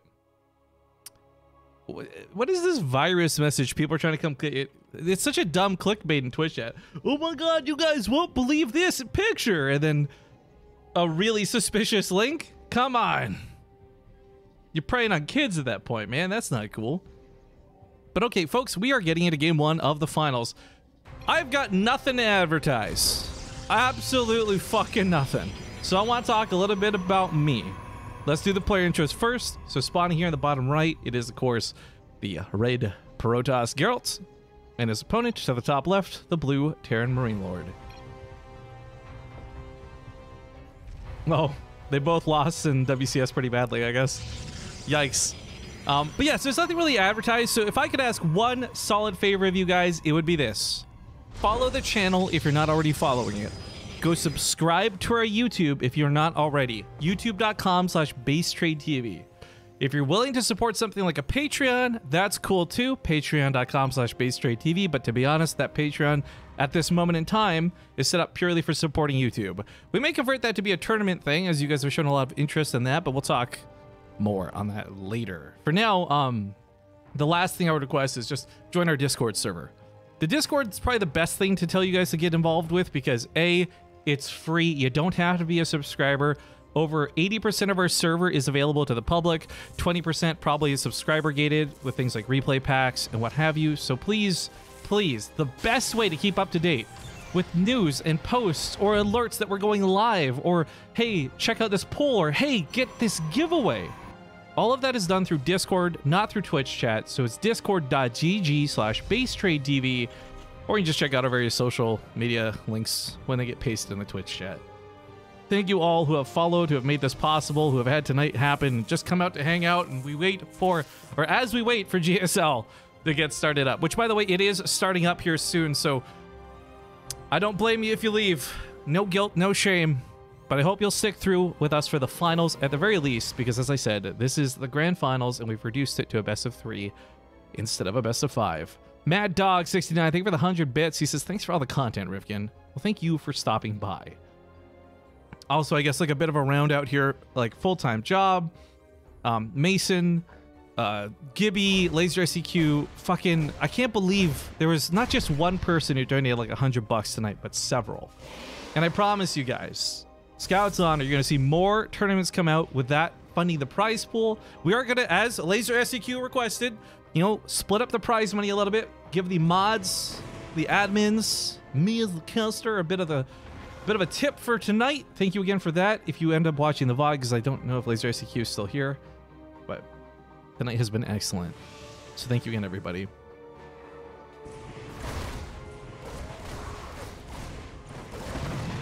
Reaper gets dealt with pretty quickly. Not good for Marine Lord. SCV ready. The add-on has been constructed. There is a considerable amount of balance complaining that's been going on with the PvT matchup of late. To be honest, with the games we've been casting, there hasn't been a lot of Terran representation, so I can't really speak on whether I believe balance statements to be true or false. What I can say is this, though. Marine Lord and Geralt are not the top tier of players right now. As they've just both mentioned, losing out in WCS Winter feels bad, man. But what's kind of cool is that might actually put them in a much closer match than the guys they lost to, if that makes sense. Marine Lord was the Titan of Terrans in Europe for a time. He was right up there, and you could even call him, like, Korean killing. But he swapped games for a while. He has only very recently come back. He did well, or well enough, I guess, in Home Story Cup. Obviously didn't have the results here for WCS Winter, but it's just the start for him. He's got the whole year to go through, and I'm very excited to see what he has Geralt, on the other hand, well, Marine Lord has kind of been coming down from what was once his hype and amazing Terran prowess. The opposite of it is for Geralt. He's been on the lower side of things, but recently, alongside some of the more unknown players like Goblin and others, he's actually been finding some success in online events. We've seen him get through further than we've ever seen him before in cups, tournaments, higher rounds, so that's what I'm saying. It's kind of weird. You got a guy coming from the top, going down, the other guy from the down, going up. I think they are actually meeting in the middle. That's my assessment, at least. Story time with Dad. Thank you for the Twitch Prime sub. That puts us at 1,546 subscribers now.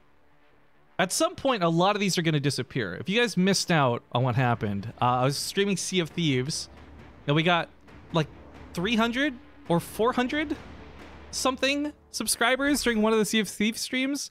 Many of you weren't here for it because there's only like 80 people tuning in. But it was a pretty crazy night. Those will disappear next month. Mason Starcraft, nice try. I'm talking about Mason_Water, the boy who donated $100 earlier today. Oh, Lee Omen, you subscribed to Kara Corvus? What's wrong with you? That's almost as bad as subscribing to Wardy. I'm so sorry for your loss.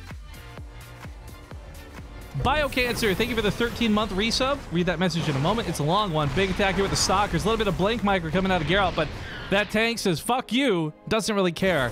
The Stalkers try and pick up the Cyclone. Another grab, but it's still expensive to dive in for it. The Cyclone is an expensive unit to be sure, but losing several Stalkers is also very costly, as you guys can see reflected here. Oof. But Biocancer for 13 months came back with a big resub message. Said, thanks for all the great casting, Rifkin. You keep this channel alive. I've been supporting the channel as a viewer since the creation. Keep up this good work. Thanks, dude. All right, Warp Prism's on deck. He's sending it rallied over here to the south side. He'll probably be wrapping up around the natural. I mean, this was just Blink Stalkers for the opening, but it has, of course, almost finished up. Charge. I'm not going to have 1-1, but charge lots are very difficult for any style of Terran player to deal with. And what's interesting is Marine Lord is going mech against Protoss, of all things. I'm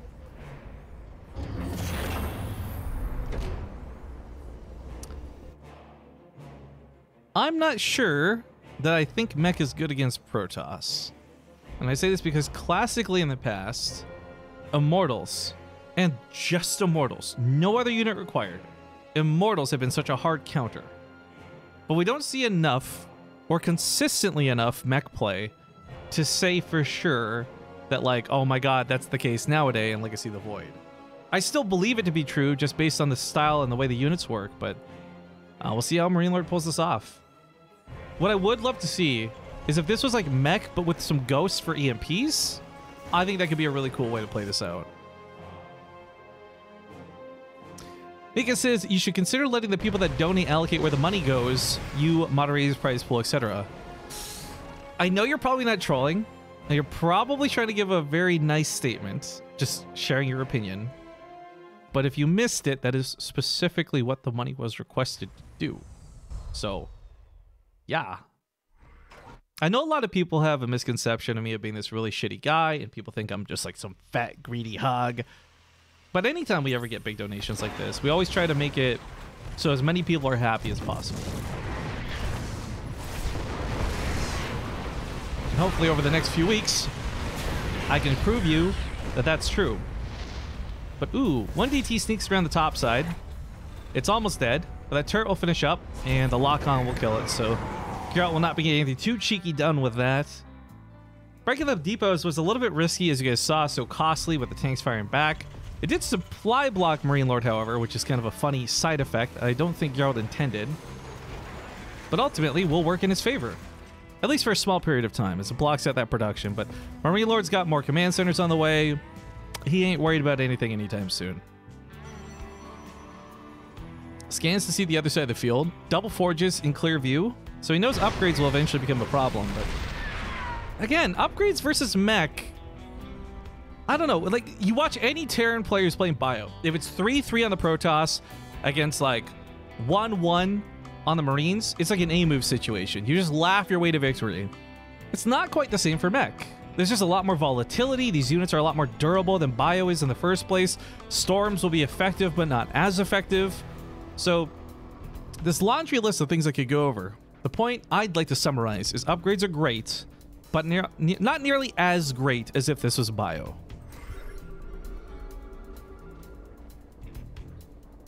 I want to believe, guys. I want to believe so hard that this is not going to be for Liberators and Liberator range. But I'm pretty positive these 2 extra starports, one of them is going to have a tech lab, the other's going to have a reactor, and he's going to upgrade his Liberators. Feels bad, man. Got a couple of Thors coming up for good measure. This is going to be neat. Thors, with all of their various changes throughout the last patch... Oh! Fell off my head as I scratched my head. Sorry about that. Thors are so good at dealing with Tempests and battle cruisers, or excuse me, carriers. Well, battle cruisers included in that list too. I'm not sure if Geralt's ever had to fight against this.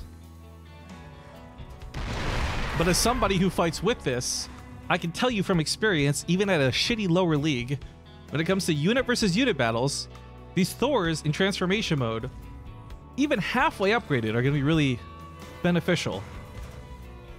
In fact, if you guys saw the Twitch Rivals game I played in that free-for-all, M. Canny, if he wasn't able to abuse the terrain the way he did, every time he came in for a fight with those Tempests, the Thors took the better trade. You don't need 12 of them. You just need 3 to 5 of them. Because that range is 11. I think the Tempests have range 10 against ground. And on top of that, they deal 60 damage a shot to Massive, which is going to apply to Tempest in this situation.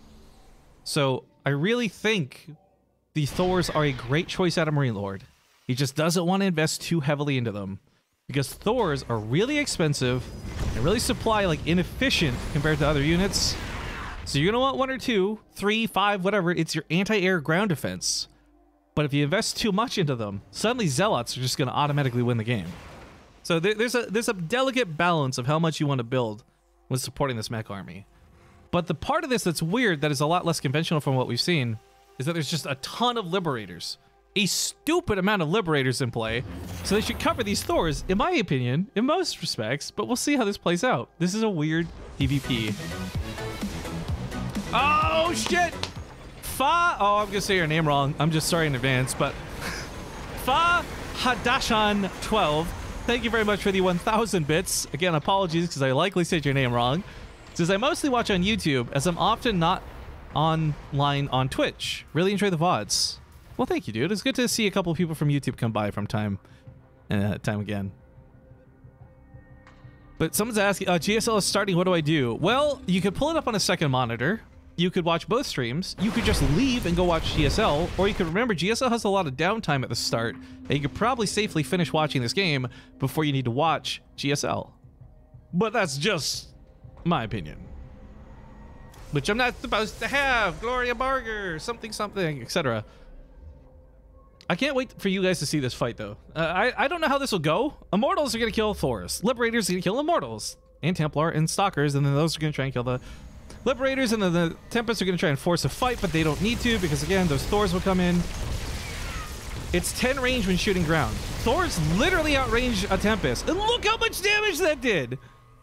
So it's a situation where Marine Lord's army is a little bit more clunky, a little bit slower, and not so quick to respond, but better when it comes to a straight-up fight, depending on how that fight goes down. One-on-one, we know. Oh, this Zealot Rumba is going to get on some of the tanks from that back line, but there's tanks in the low ground to cover it. A planetary here, too, which is odd to see, but a perfect cover for that base. Liberator's going to siege up and try and push this back. I like the Hellbats, the sacrificial Hellbats that go in the front line to make sure those Immortals auto-shoot the Hellbats instead of auto-target the Thors. But of course, with Focus Fire, Geralt could change that up. However, again, this is that sick back and forth. You've got these Hellbats that'll be here to soak the damage, but they can't soak the damage if the Disruptors blow them away. So this is like a game of rock, paper, scissors, rock, paper, scissors, rock. There's just so much being flung at one another. Not repairing the planetary does seem like a mistake, though. That was an easy thing to miss. Unfortunate that he does miss it. Asa Julianata, CR7, thank you for stopping by, Skyfan. Or Skyfam in this case. I don't think detection will be a problem with the mothership. Obviously, she adds cloaking, which is cool, but there's so many scans, it should maybe save him a shot or two. It's attack to the south's interesting. It's a lot of tanks and hellbats. Thinking that he needs to bring these back home. No, he splits them up. Okay, Hellion's gonna go for the run by. Blue Flame will clear out any probes that they can catch. Tanks would have killed a Nexus. I'm surprised he's bringing these back home. I think actually dedicating to a run by would have been excellent here. Wait, does he not have Blue Flame? Did I see that wrong? No, he does have Blue Flame. Okay, it just looked a little weird graphically. You can't ignore Hellbats. They'll take on a Nexus, no problem. Thor is pushing back those Tempests once again. I love that he's still building Thors, anticipating losing these, but he's not actually been losing the Thors, which is kind of weird to see because you do typically lose Thors badly to dumb things like Immortals. 500 more bits coming from Fatty Boombo Lady. Lady, thank you very much. Says, you can just call me Fatty. Love your content. What type of devil's lettuce do you prefer, sativa or indica? I've actually been trying both. And I don't really have a hard answer for you because I think I've been misinterpreting this. People told me sativa would give you like a lot of energy and like indica would make you sleepy, but both strains just make me sleepy. I don't know. So I don't think I have a preference because I haven't smoked enough, but I do seem to like sativa. So, yay! Drugs! Don't do drugs, kids. Thor's continuing to fight back against the Tempests. Disruptors are a problem, though. You can't blindly move forward because you can't see them. Those shots might come out of nowhere. But the trades have been very low cost, all things considered. Look at the resources lost. We're 16 minutes in the game, and so few units have actually died to this point. But the units that are dying are expensive.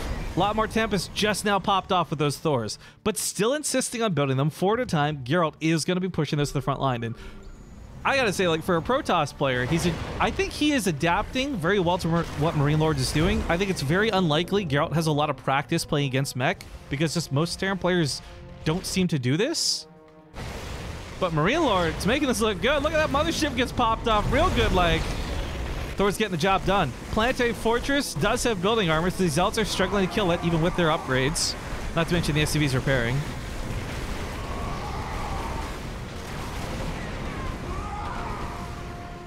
Wow. That's all I got for that one. Just wow. Those Thors are looking good. I said earlier on, you don't want to make too many, and maybe I'm the one who's wrong because I'm not the pro, but he did swap this up. I want to highlight, if you guys haven't been watching the production tab, because I certainly wasn't, Marine Lord has swapped things up. He's not just going for Thors. We got 3 battle cruisers about to finish up. And I'm not sure how I feel about this because the battle cruisers have very low upgrades, whereas the Protoss army has maxed out armor and almost maxed out plasma shields. But one thing this battlecruiser is going to be able to do is land a Yamato cannon, which will be really useful in catching some of these units that are barely escaping. Thor's looking to take a fight against these Tempests again. Battlecruisers can also sit above these disruptors, but I think in a harass sense, I would love to see the battlecruisers just teleport like 1 to each base while you're pushing over here with the main army. Although Liberator's going to get that job done too. Either way, these BCs are in play. Does he have Yamato yet? No. Yamato was nerfed in a way, not the actual ability per se. Well, it's like 60 damage, but it's like 100 seconds, I think, from scratch to finish. 100 seconds to research Yamato cannon. But oh my god, while these Thors are finally going down, before they do, they knock out all those carriers out of the sky. Marine Lord loses all of his forward momentum. Everything gone in one fell swoop. But this took 2.5 armies out of Geralt to make happen. So while for a brief moment, many of you will be joining me in the Protoss is fucking broken camp, he actually struggled to stop that attack for so long. So, credit where it's due, finally defends. But with that army being crushed, Marine Lord is not struggling to rebuild it. He's got a lot of production on those very expensive units. Battlecruisers now swooping around the south side. Holy fuck, is that Lesta in the Twitch chat? Guys, Lesta's the dude who gifted all those subs. If you've got a sub, it's probably from Lesta. Thank you, Lesta, and hello, welcome back to the channel, my guy. I know you don't normally stick around here, but glad to have you. Battlecruisers teleport away, but oh, into storms. However, there's not much anti-air. So as weak as they are, like, I really want to highlight, battlecruisers are doing dick for damage. 9 damage a shot against units that have 2 plasma shields and 4 ground armor. Like, they're not exactly a wrecking force, but with so little anti-air to shoot back, he's now he's been cleaned up, but he did quite a bit of damage. I almost want to say, like, Banshees would be an awesome choice at this stage of the game. Banshees with cloak and speed could get around this army with such little anti-air to pick them off. They could certainly just harass to no end. But Marine Lord's down to 77 army supply versus 132 from Geralt. Geralt is fully upgraded, except +3, which is finishing up here in a few seconds. So I should have waited to say that statement. Now I can say he's fully upgraded. 3-3-3 across the board.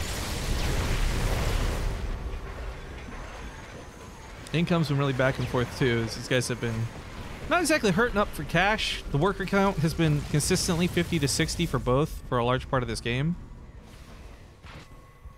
But I think what we just witnessed too, some of the drawback to those Thors. I said earlier, if you had too many Thors, you could have some trouble. And what we saw with that was there just wasn't a lot of support for said Thors. Given the right scenario and given the right fight, Thors are really freaking good. But it's kind of like Ultralisks, right? If Ultralisks don't have proper support, they're actually big garbage ground units. And that's not too dissimilar from the way Thors work. It's not the same analogy, but it's the same train of thought. And it looks like a battlecruiser teleported to the other side of the map. It ends up dying outside the Stargate. While this goes on, Hellions coming. Blue Flame's pretty good, but he doesn't actually focus on a lot of the probes. It gets 10. It's not bad, but he was quickly dealt with. Those warp-ins. They're out still patrolling the map. Accidental battlecruiser jumped the fence. Accidental battlecruiser jumped a shark, man. I thought this would be a quick... Like, both of these guys, before we got into this, like, while we were on break, the part you didn't see was them complaining that they were both tired. They're both like, it's so late. I want to go to sleep. I'm like, fine, let's make a best of 3 instead of a best of 5 finals. And yet, here they are in game 1, playing a 20-minute freaking game. Not what I expected. Thor's coming to that front line once again. If they target down the carrier and don't waste time shooting the interceptors, they can knock it out of the sky. Thors are so good in that respect.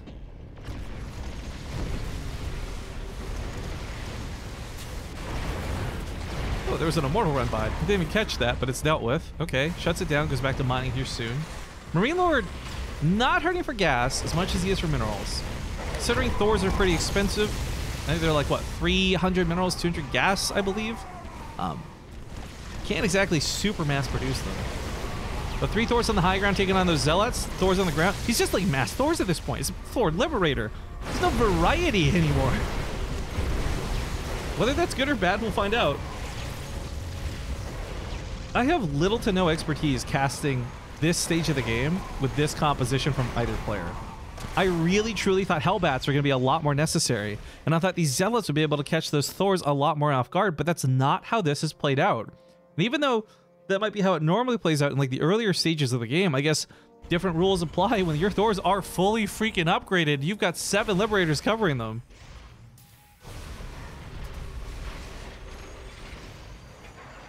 The amount of casting Rifkin's doing about the game right now is making me very uncomfortable. Why is he not talking about nothing? Because I'm so excited. It's not about gameplay versus not gameplay. It's about how interested am I about what's going on, and right freaking now, this has been such a weird composition out of Marine Lord.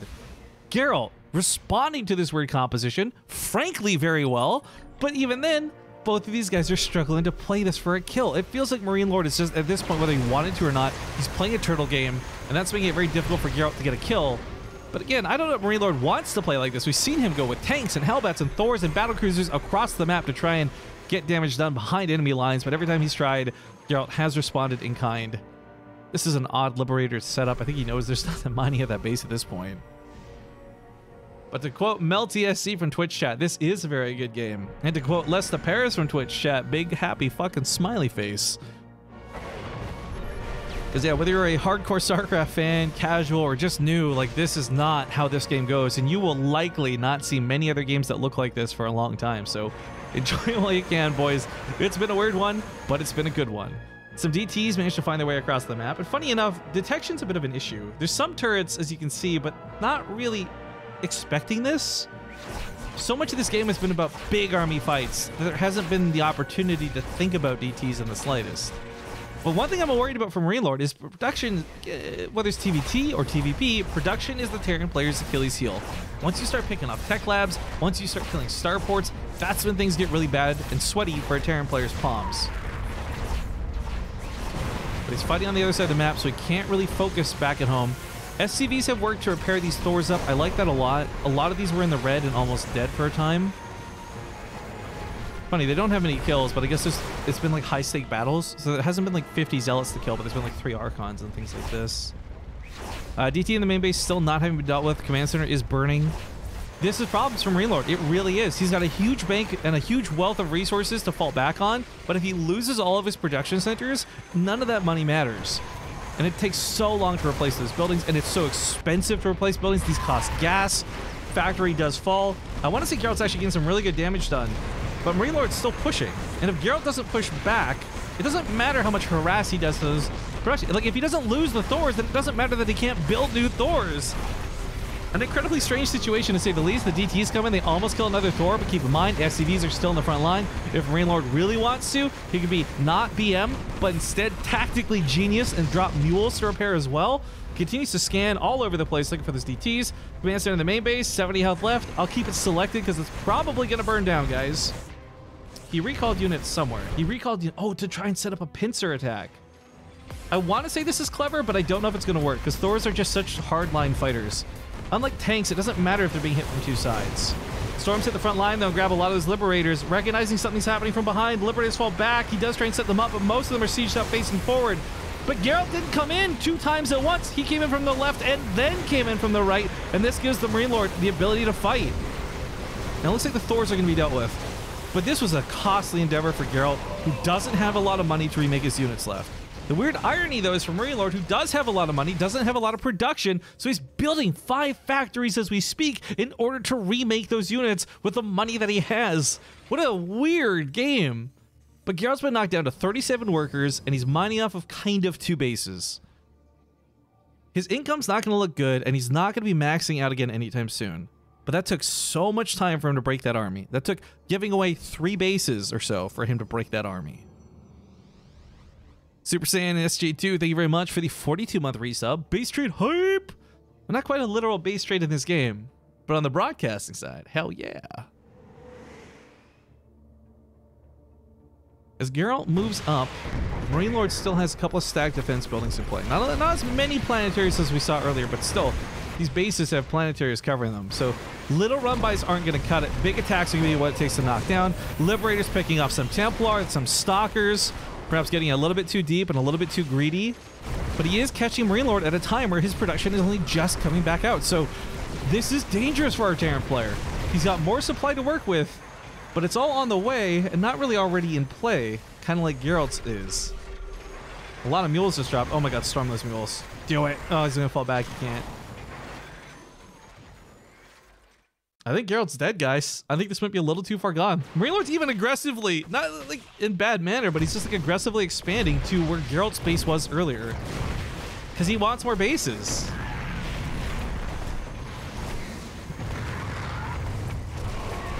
That planetary is going to stop these zealots if the Liberators don't. He's trying to build more factories. I think Rainlord's perhaps gone a little too deep on the factories because he doesn't have that much gas to work with right now. This base, for example, only has 1. I didn't even know this base only has 1 geyser. Nobody, in all the games we've cast in King's Cove, nobody has got to this base until now. So I was unaware that that base only had 1 gas geyser until, well, I was today's year old when I learned that this base had 1 gas geyser. 3 starports covered here. The Zealots trying to find a sweet spot. They kind of do. If anyone plays World of Warcraft and you've done Tol Dagor, this looks like the 3rd boss. If you don't understand that reference, it's fine. That was a nerdy reference for like 2 people watching. Melon wants to know, do storms do good damage versus Thors? Yes and no. Storms are spell damage, so they pierce armor, they ignore armor traits, but because Thors have 400 health, it takes a lot of storms to actually kill a Thor. But make no mistake, at the end of the day, area of effect damage is still area of effect damage, and you're hitting multiple units. So while it's not good on 1 Thor, it's pretty good on 5 or 6. Liberator siege up though and start pushing off those Stalkers. I think the unsieged tanks might just clench this if the Thors don't. Geralt's down to 27 army supply. No remaxing in his near future. There's the GG. What a game! Map number 1. We'll finish up and go to Rainlord. But I guess, thank God, we made this a best of 3 and not a best of 5. Although I would have had a lot of fun making this a best of 5. Next map is going to be up to Geralt to pick. This is now the GSL Intermission Room. You know what? You're right. GSL Intermission Room is the new title of the stream. Thank you. I've updated it. Oh boy, guys. Tonight's stream has been pretty fun. I really like it. We still got at least minimum 1 more game to go. Once Geralt has picked his map, we will load into the game and get this going here ASAP.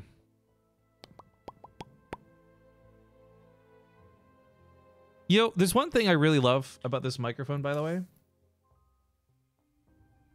And that's the way it picks up certain sounds. Like if there's a jackhammer going upstairs, you wouldn't hear it because the microphone's only picking up what's directly in front of it. More importantly, because of this, the microphone doesn't hear how consistently I fart on stream. I have friends like Kara Corvus who are disgusting and they burp all the time and it's gross.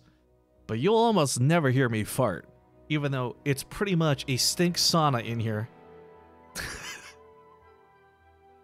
So praise be to Rode for their fantastic microphones. Hashtag not sponsored, by the way.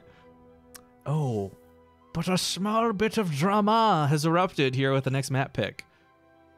I guess Geralt had picked Port Alexander for map number 2, but Marine Lord has used his post veto to get rid of Port Alexander, forcing Geralt to repick the map.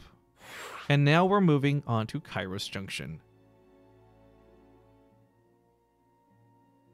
So game number 2, best of 3, could be the deciding match.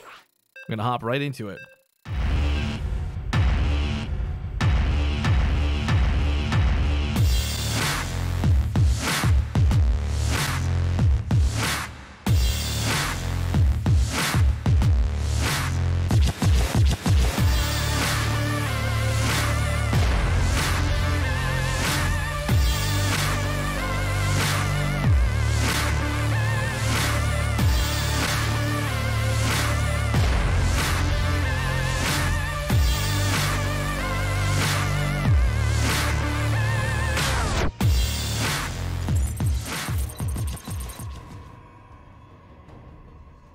Can we take a 10-minute break for a quick nap? No, because we got more awesome StarCraft to get through. For the StarCraft fans who were true and dedicated and you tuned into that last game, you got treated to something that was truly unique and not a matchup you'll see too often. I'm not even sure if Marine Lord would repeat it here in game number 2, but we'll find out as this one goes on.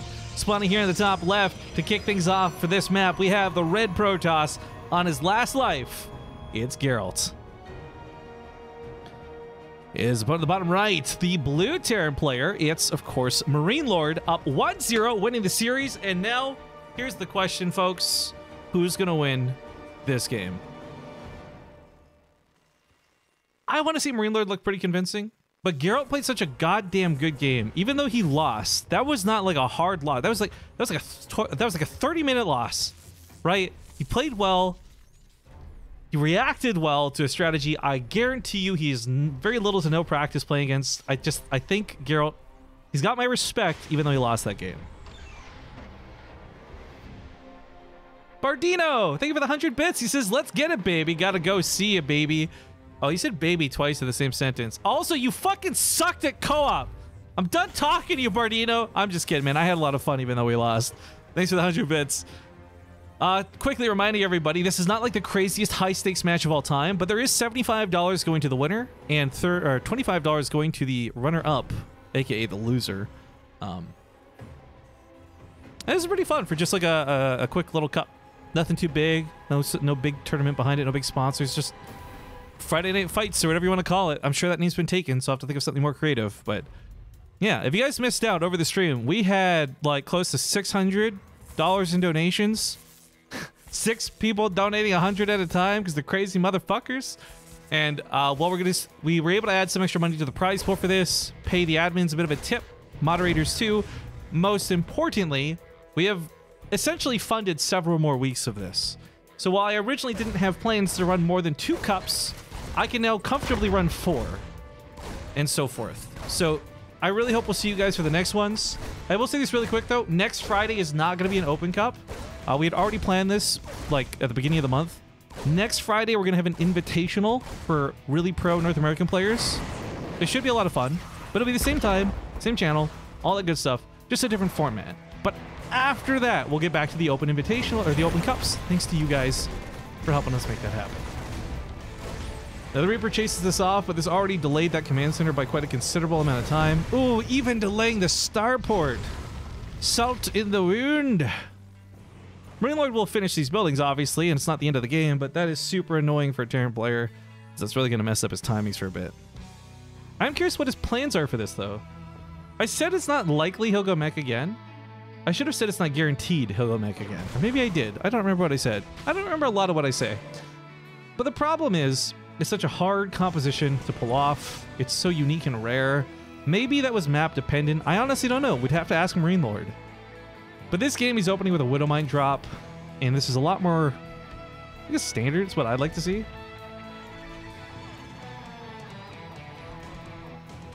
Sorry, I was scratching my nose. As the Reaper gets denied out of the main base thanks to the way Geralt built. Kellizer and Geralt both building in very unique ways on this map that I've really enjoyed. If you guys missed it, Kellizer, a Terran player, he was building supply depot, barracks, factory, supply depot, or barracks, barracks. But by building this way on the high ground, you really deny Reaper positioning by a lot. Because, of course, there's no hop-up spots on the right side. And it doesn't take away much from your SimCity to do this. So it's kind of cool, and I really appreciate it. But yeah, speaking of those big donos, I see Mason Water in the chat. Again, big love to you, dude. Gibby, as well as many others. But, man, I just can't wait to do more. Like, that's... the thing is, I think most other people, they're excited for the money because it's money. I'm excited because it just means more StarCraft with my friends. And you guys, in this case, are my friends, but shut up, Baka. I didn't really like you anyways. This drop ended up being a little bit weak. The Widowmine got cleaned up very quickly. The Marines didn't get the damage that he wanted to. I don't think Marine Lord's too upset by this, but it certainly didn't go the way he wanted it to. But he does get the medevac out alive. And in the past, the worst part about this is if you lose the medevac. It's such an expensive unit. You don't want to spend time rebuilding it. You want to be building things like Liberators, so... okay, not the greatest, but also not too bad in the grand scheme of things. You'll also notice I'm lazy observing because I'm now scratching my back. I'm getting a good stretch. Casual finals gas, boys. But okay, some good blink micro here out of Geralt as he does walk away with the Stalkers. Had he committed, that tank would have blown him off the face of the earth. He knows it too. So backing away, certainly the right choice. But a little bit of update current event-wise as we continue to watch Liberator ask the main deny mining. I had mentioned doing some stuff next week, and generally speaking, right now it's been a little bit tough running tournaments.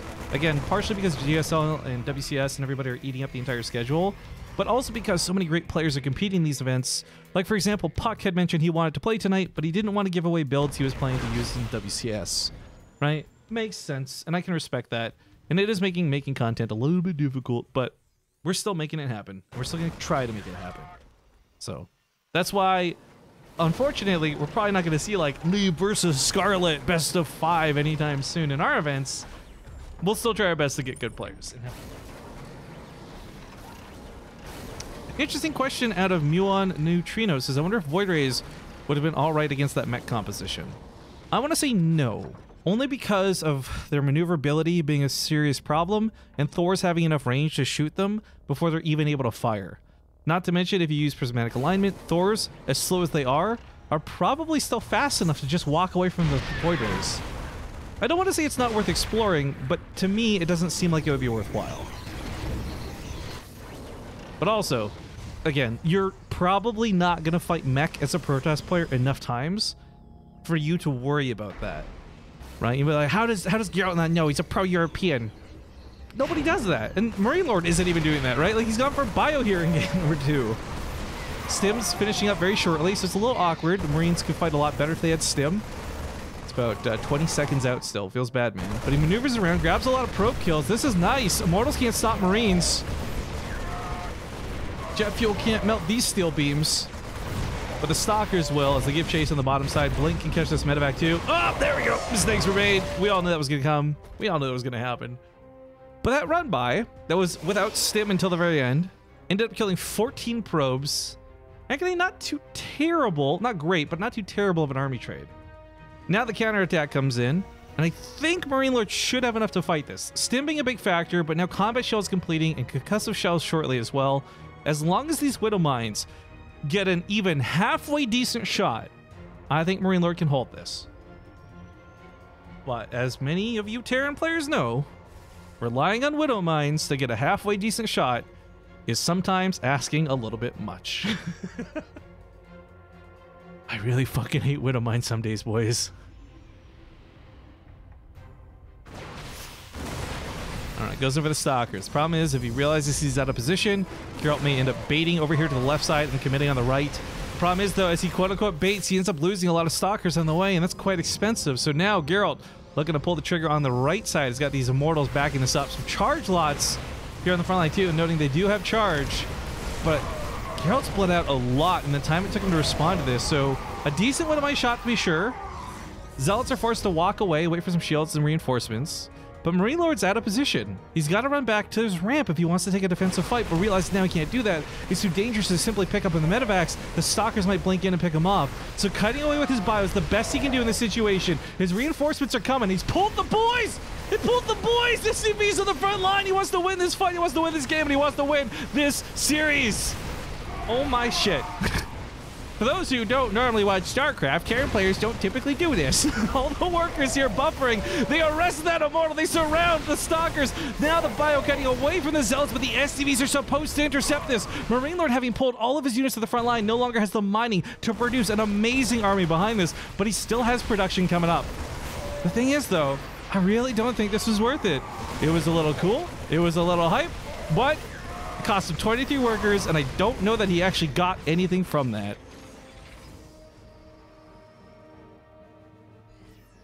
Lesta Paris asks in the chat, kind of new here, Base Trade. How does one get into the open tourneys? Do you have to meet a certain SC2 rank, etc.? In this case, Lesta, no. Our tournaments, when we say open, we mean truly open. You can be Bronze League and show up and play and fucking lose for all we care. We're just glad you came out to play, right?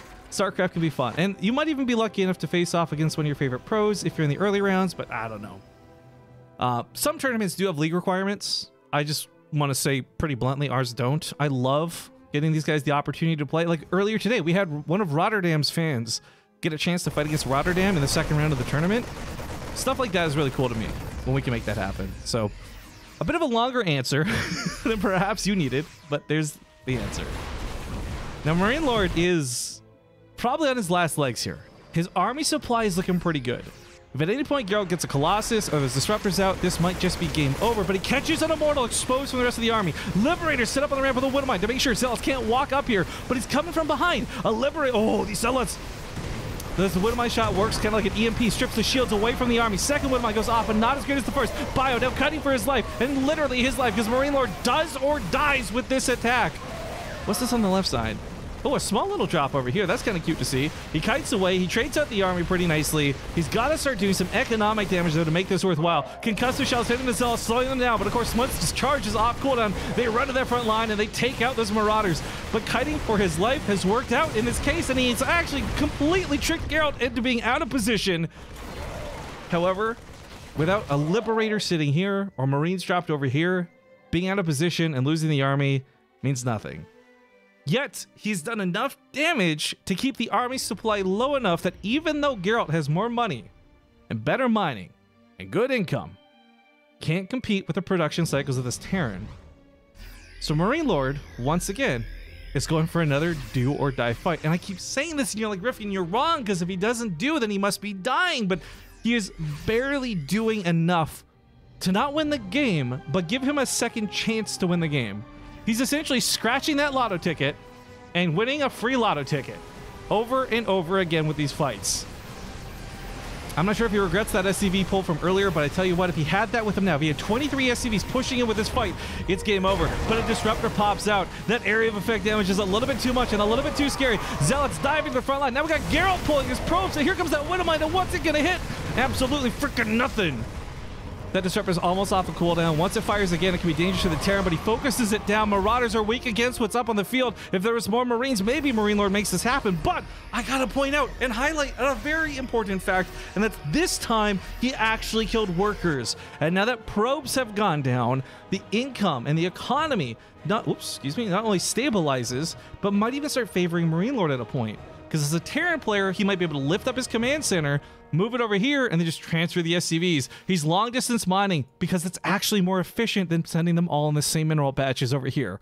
Marine Lord still impressing me. Up 20 to 30 army supply at most given times. 75 to 57 precisely right now. But with 2 disruptors, that could change. Both disruptors come up a little bit weak, though. Now they're on cooldown, and he starts kiting once again with these concussive shells. These are 0-0 units from both sides. Nobody has upgrades, but the brute force and the power of these Marines and Marauders starts pushing through. And I think Geralt is going to lose. I can't even believe Relord made this happen. After he gave away all his SCVs, I thought for sure this was going to go to game 3.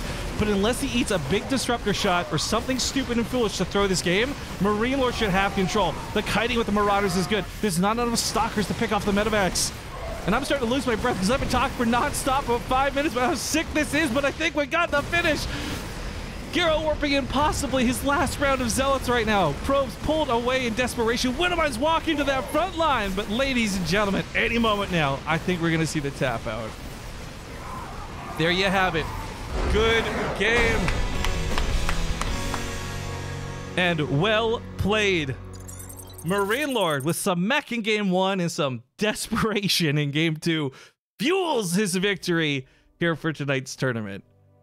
I gotta go get in contact with the players. I gotta send out that prize money. I gotta contact our mods and our admin about money as well. Thanks to the tips. Thank you again, everybody, for joining me today. Tonight was short and sweet, a little bit longer than expected, but no complaints on my end. We had some good times together. Tomorrow is gonna be a day off, which is kind of nice, which means I might get to raid on WoW for once.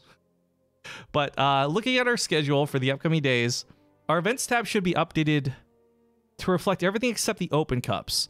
So here's the plan. Sorry, that's a piece of hair in my mouth. Ugh. Here's the plan for the next coming days. Saturday the 9th, we're doing nothing. Fuck off. I'm going to play Apex Legends and enjoy myself. On the 10th, we're going to try and host another one of these North American Cups. Hopefully on a Sunday. Maybe it's a little bit better for turnout. Maybe it won't be. We'll find out. $100 up over there. If we can't get the signups, we'll cancel it and move it to another day.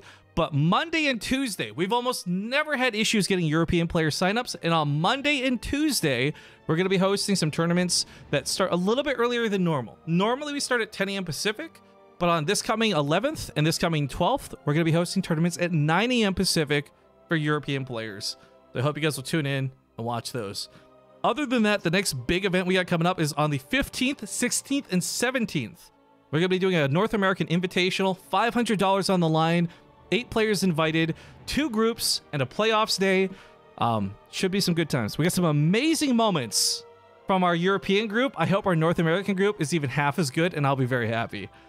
But as I said, that's going to wrap things up. We're going to go ahead and host GSL now, so you guys can continue to watch it. Just chill out on the channel, enjoy, and I'll see you guys on Sunday. Other than that, last shoutouts, please consider following me on Twitter at @Riff_Kings. Follow the channel at BaseTradeTV. If you're not already following on Twitch, hit that follow button here. Consider using your Prime sub if you got it. I don't know, fuck it, whatever. Thanks for watching, everybody. Have a good night, and I'll see you on Sunday. Feeling uneasy about StarCraft's future? The future. Are you unsure if you can afford a war chest? War chest. What about WCS? WCS. Well, don't fucking worry. Winning. Check out the War Chest. Quit wasting your day grinding the ladder and losing those precious ladder points. For a limited time, you can level up your War Chest, unlock skins just by simply watching BaseTradeTV. Monday through Sunday. Sunday. Lots of skins. Hell yeah, there are. Buildings too. We also get part of the sale. Cash money. Just use our unique link or click below the stream. Contributions from the War Chest will go towards funding BTSL Season 3. While the War Chest and the affiliation we have with it are thanks to Blizzard, please understand that the thoughts, opinions, shitposts, and memes we represent do not represent Blizzard Entertainment. There are no side effects. This isn't a drug, but if there was, and if there were, they would include became slightly taller, muscle definition, sexual appeal, larger general sense of well-being, and the inability to be tilted on the ladder thanks to all the cool skins you have now to show off. Speaking of building skins, here's a joke for the road. The War Chest is like an emotional wedding. Everything comes in tears.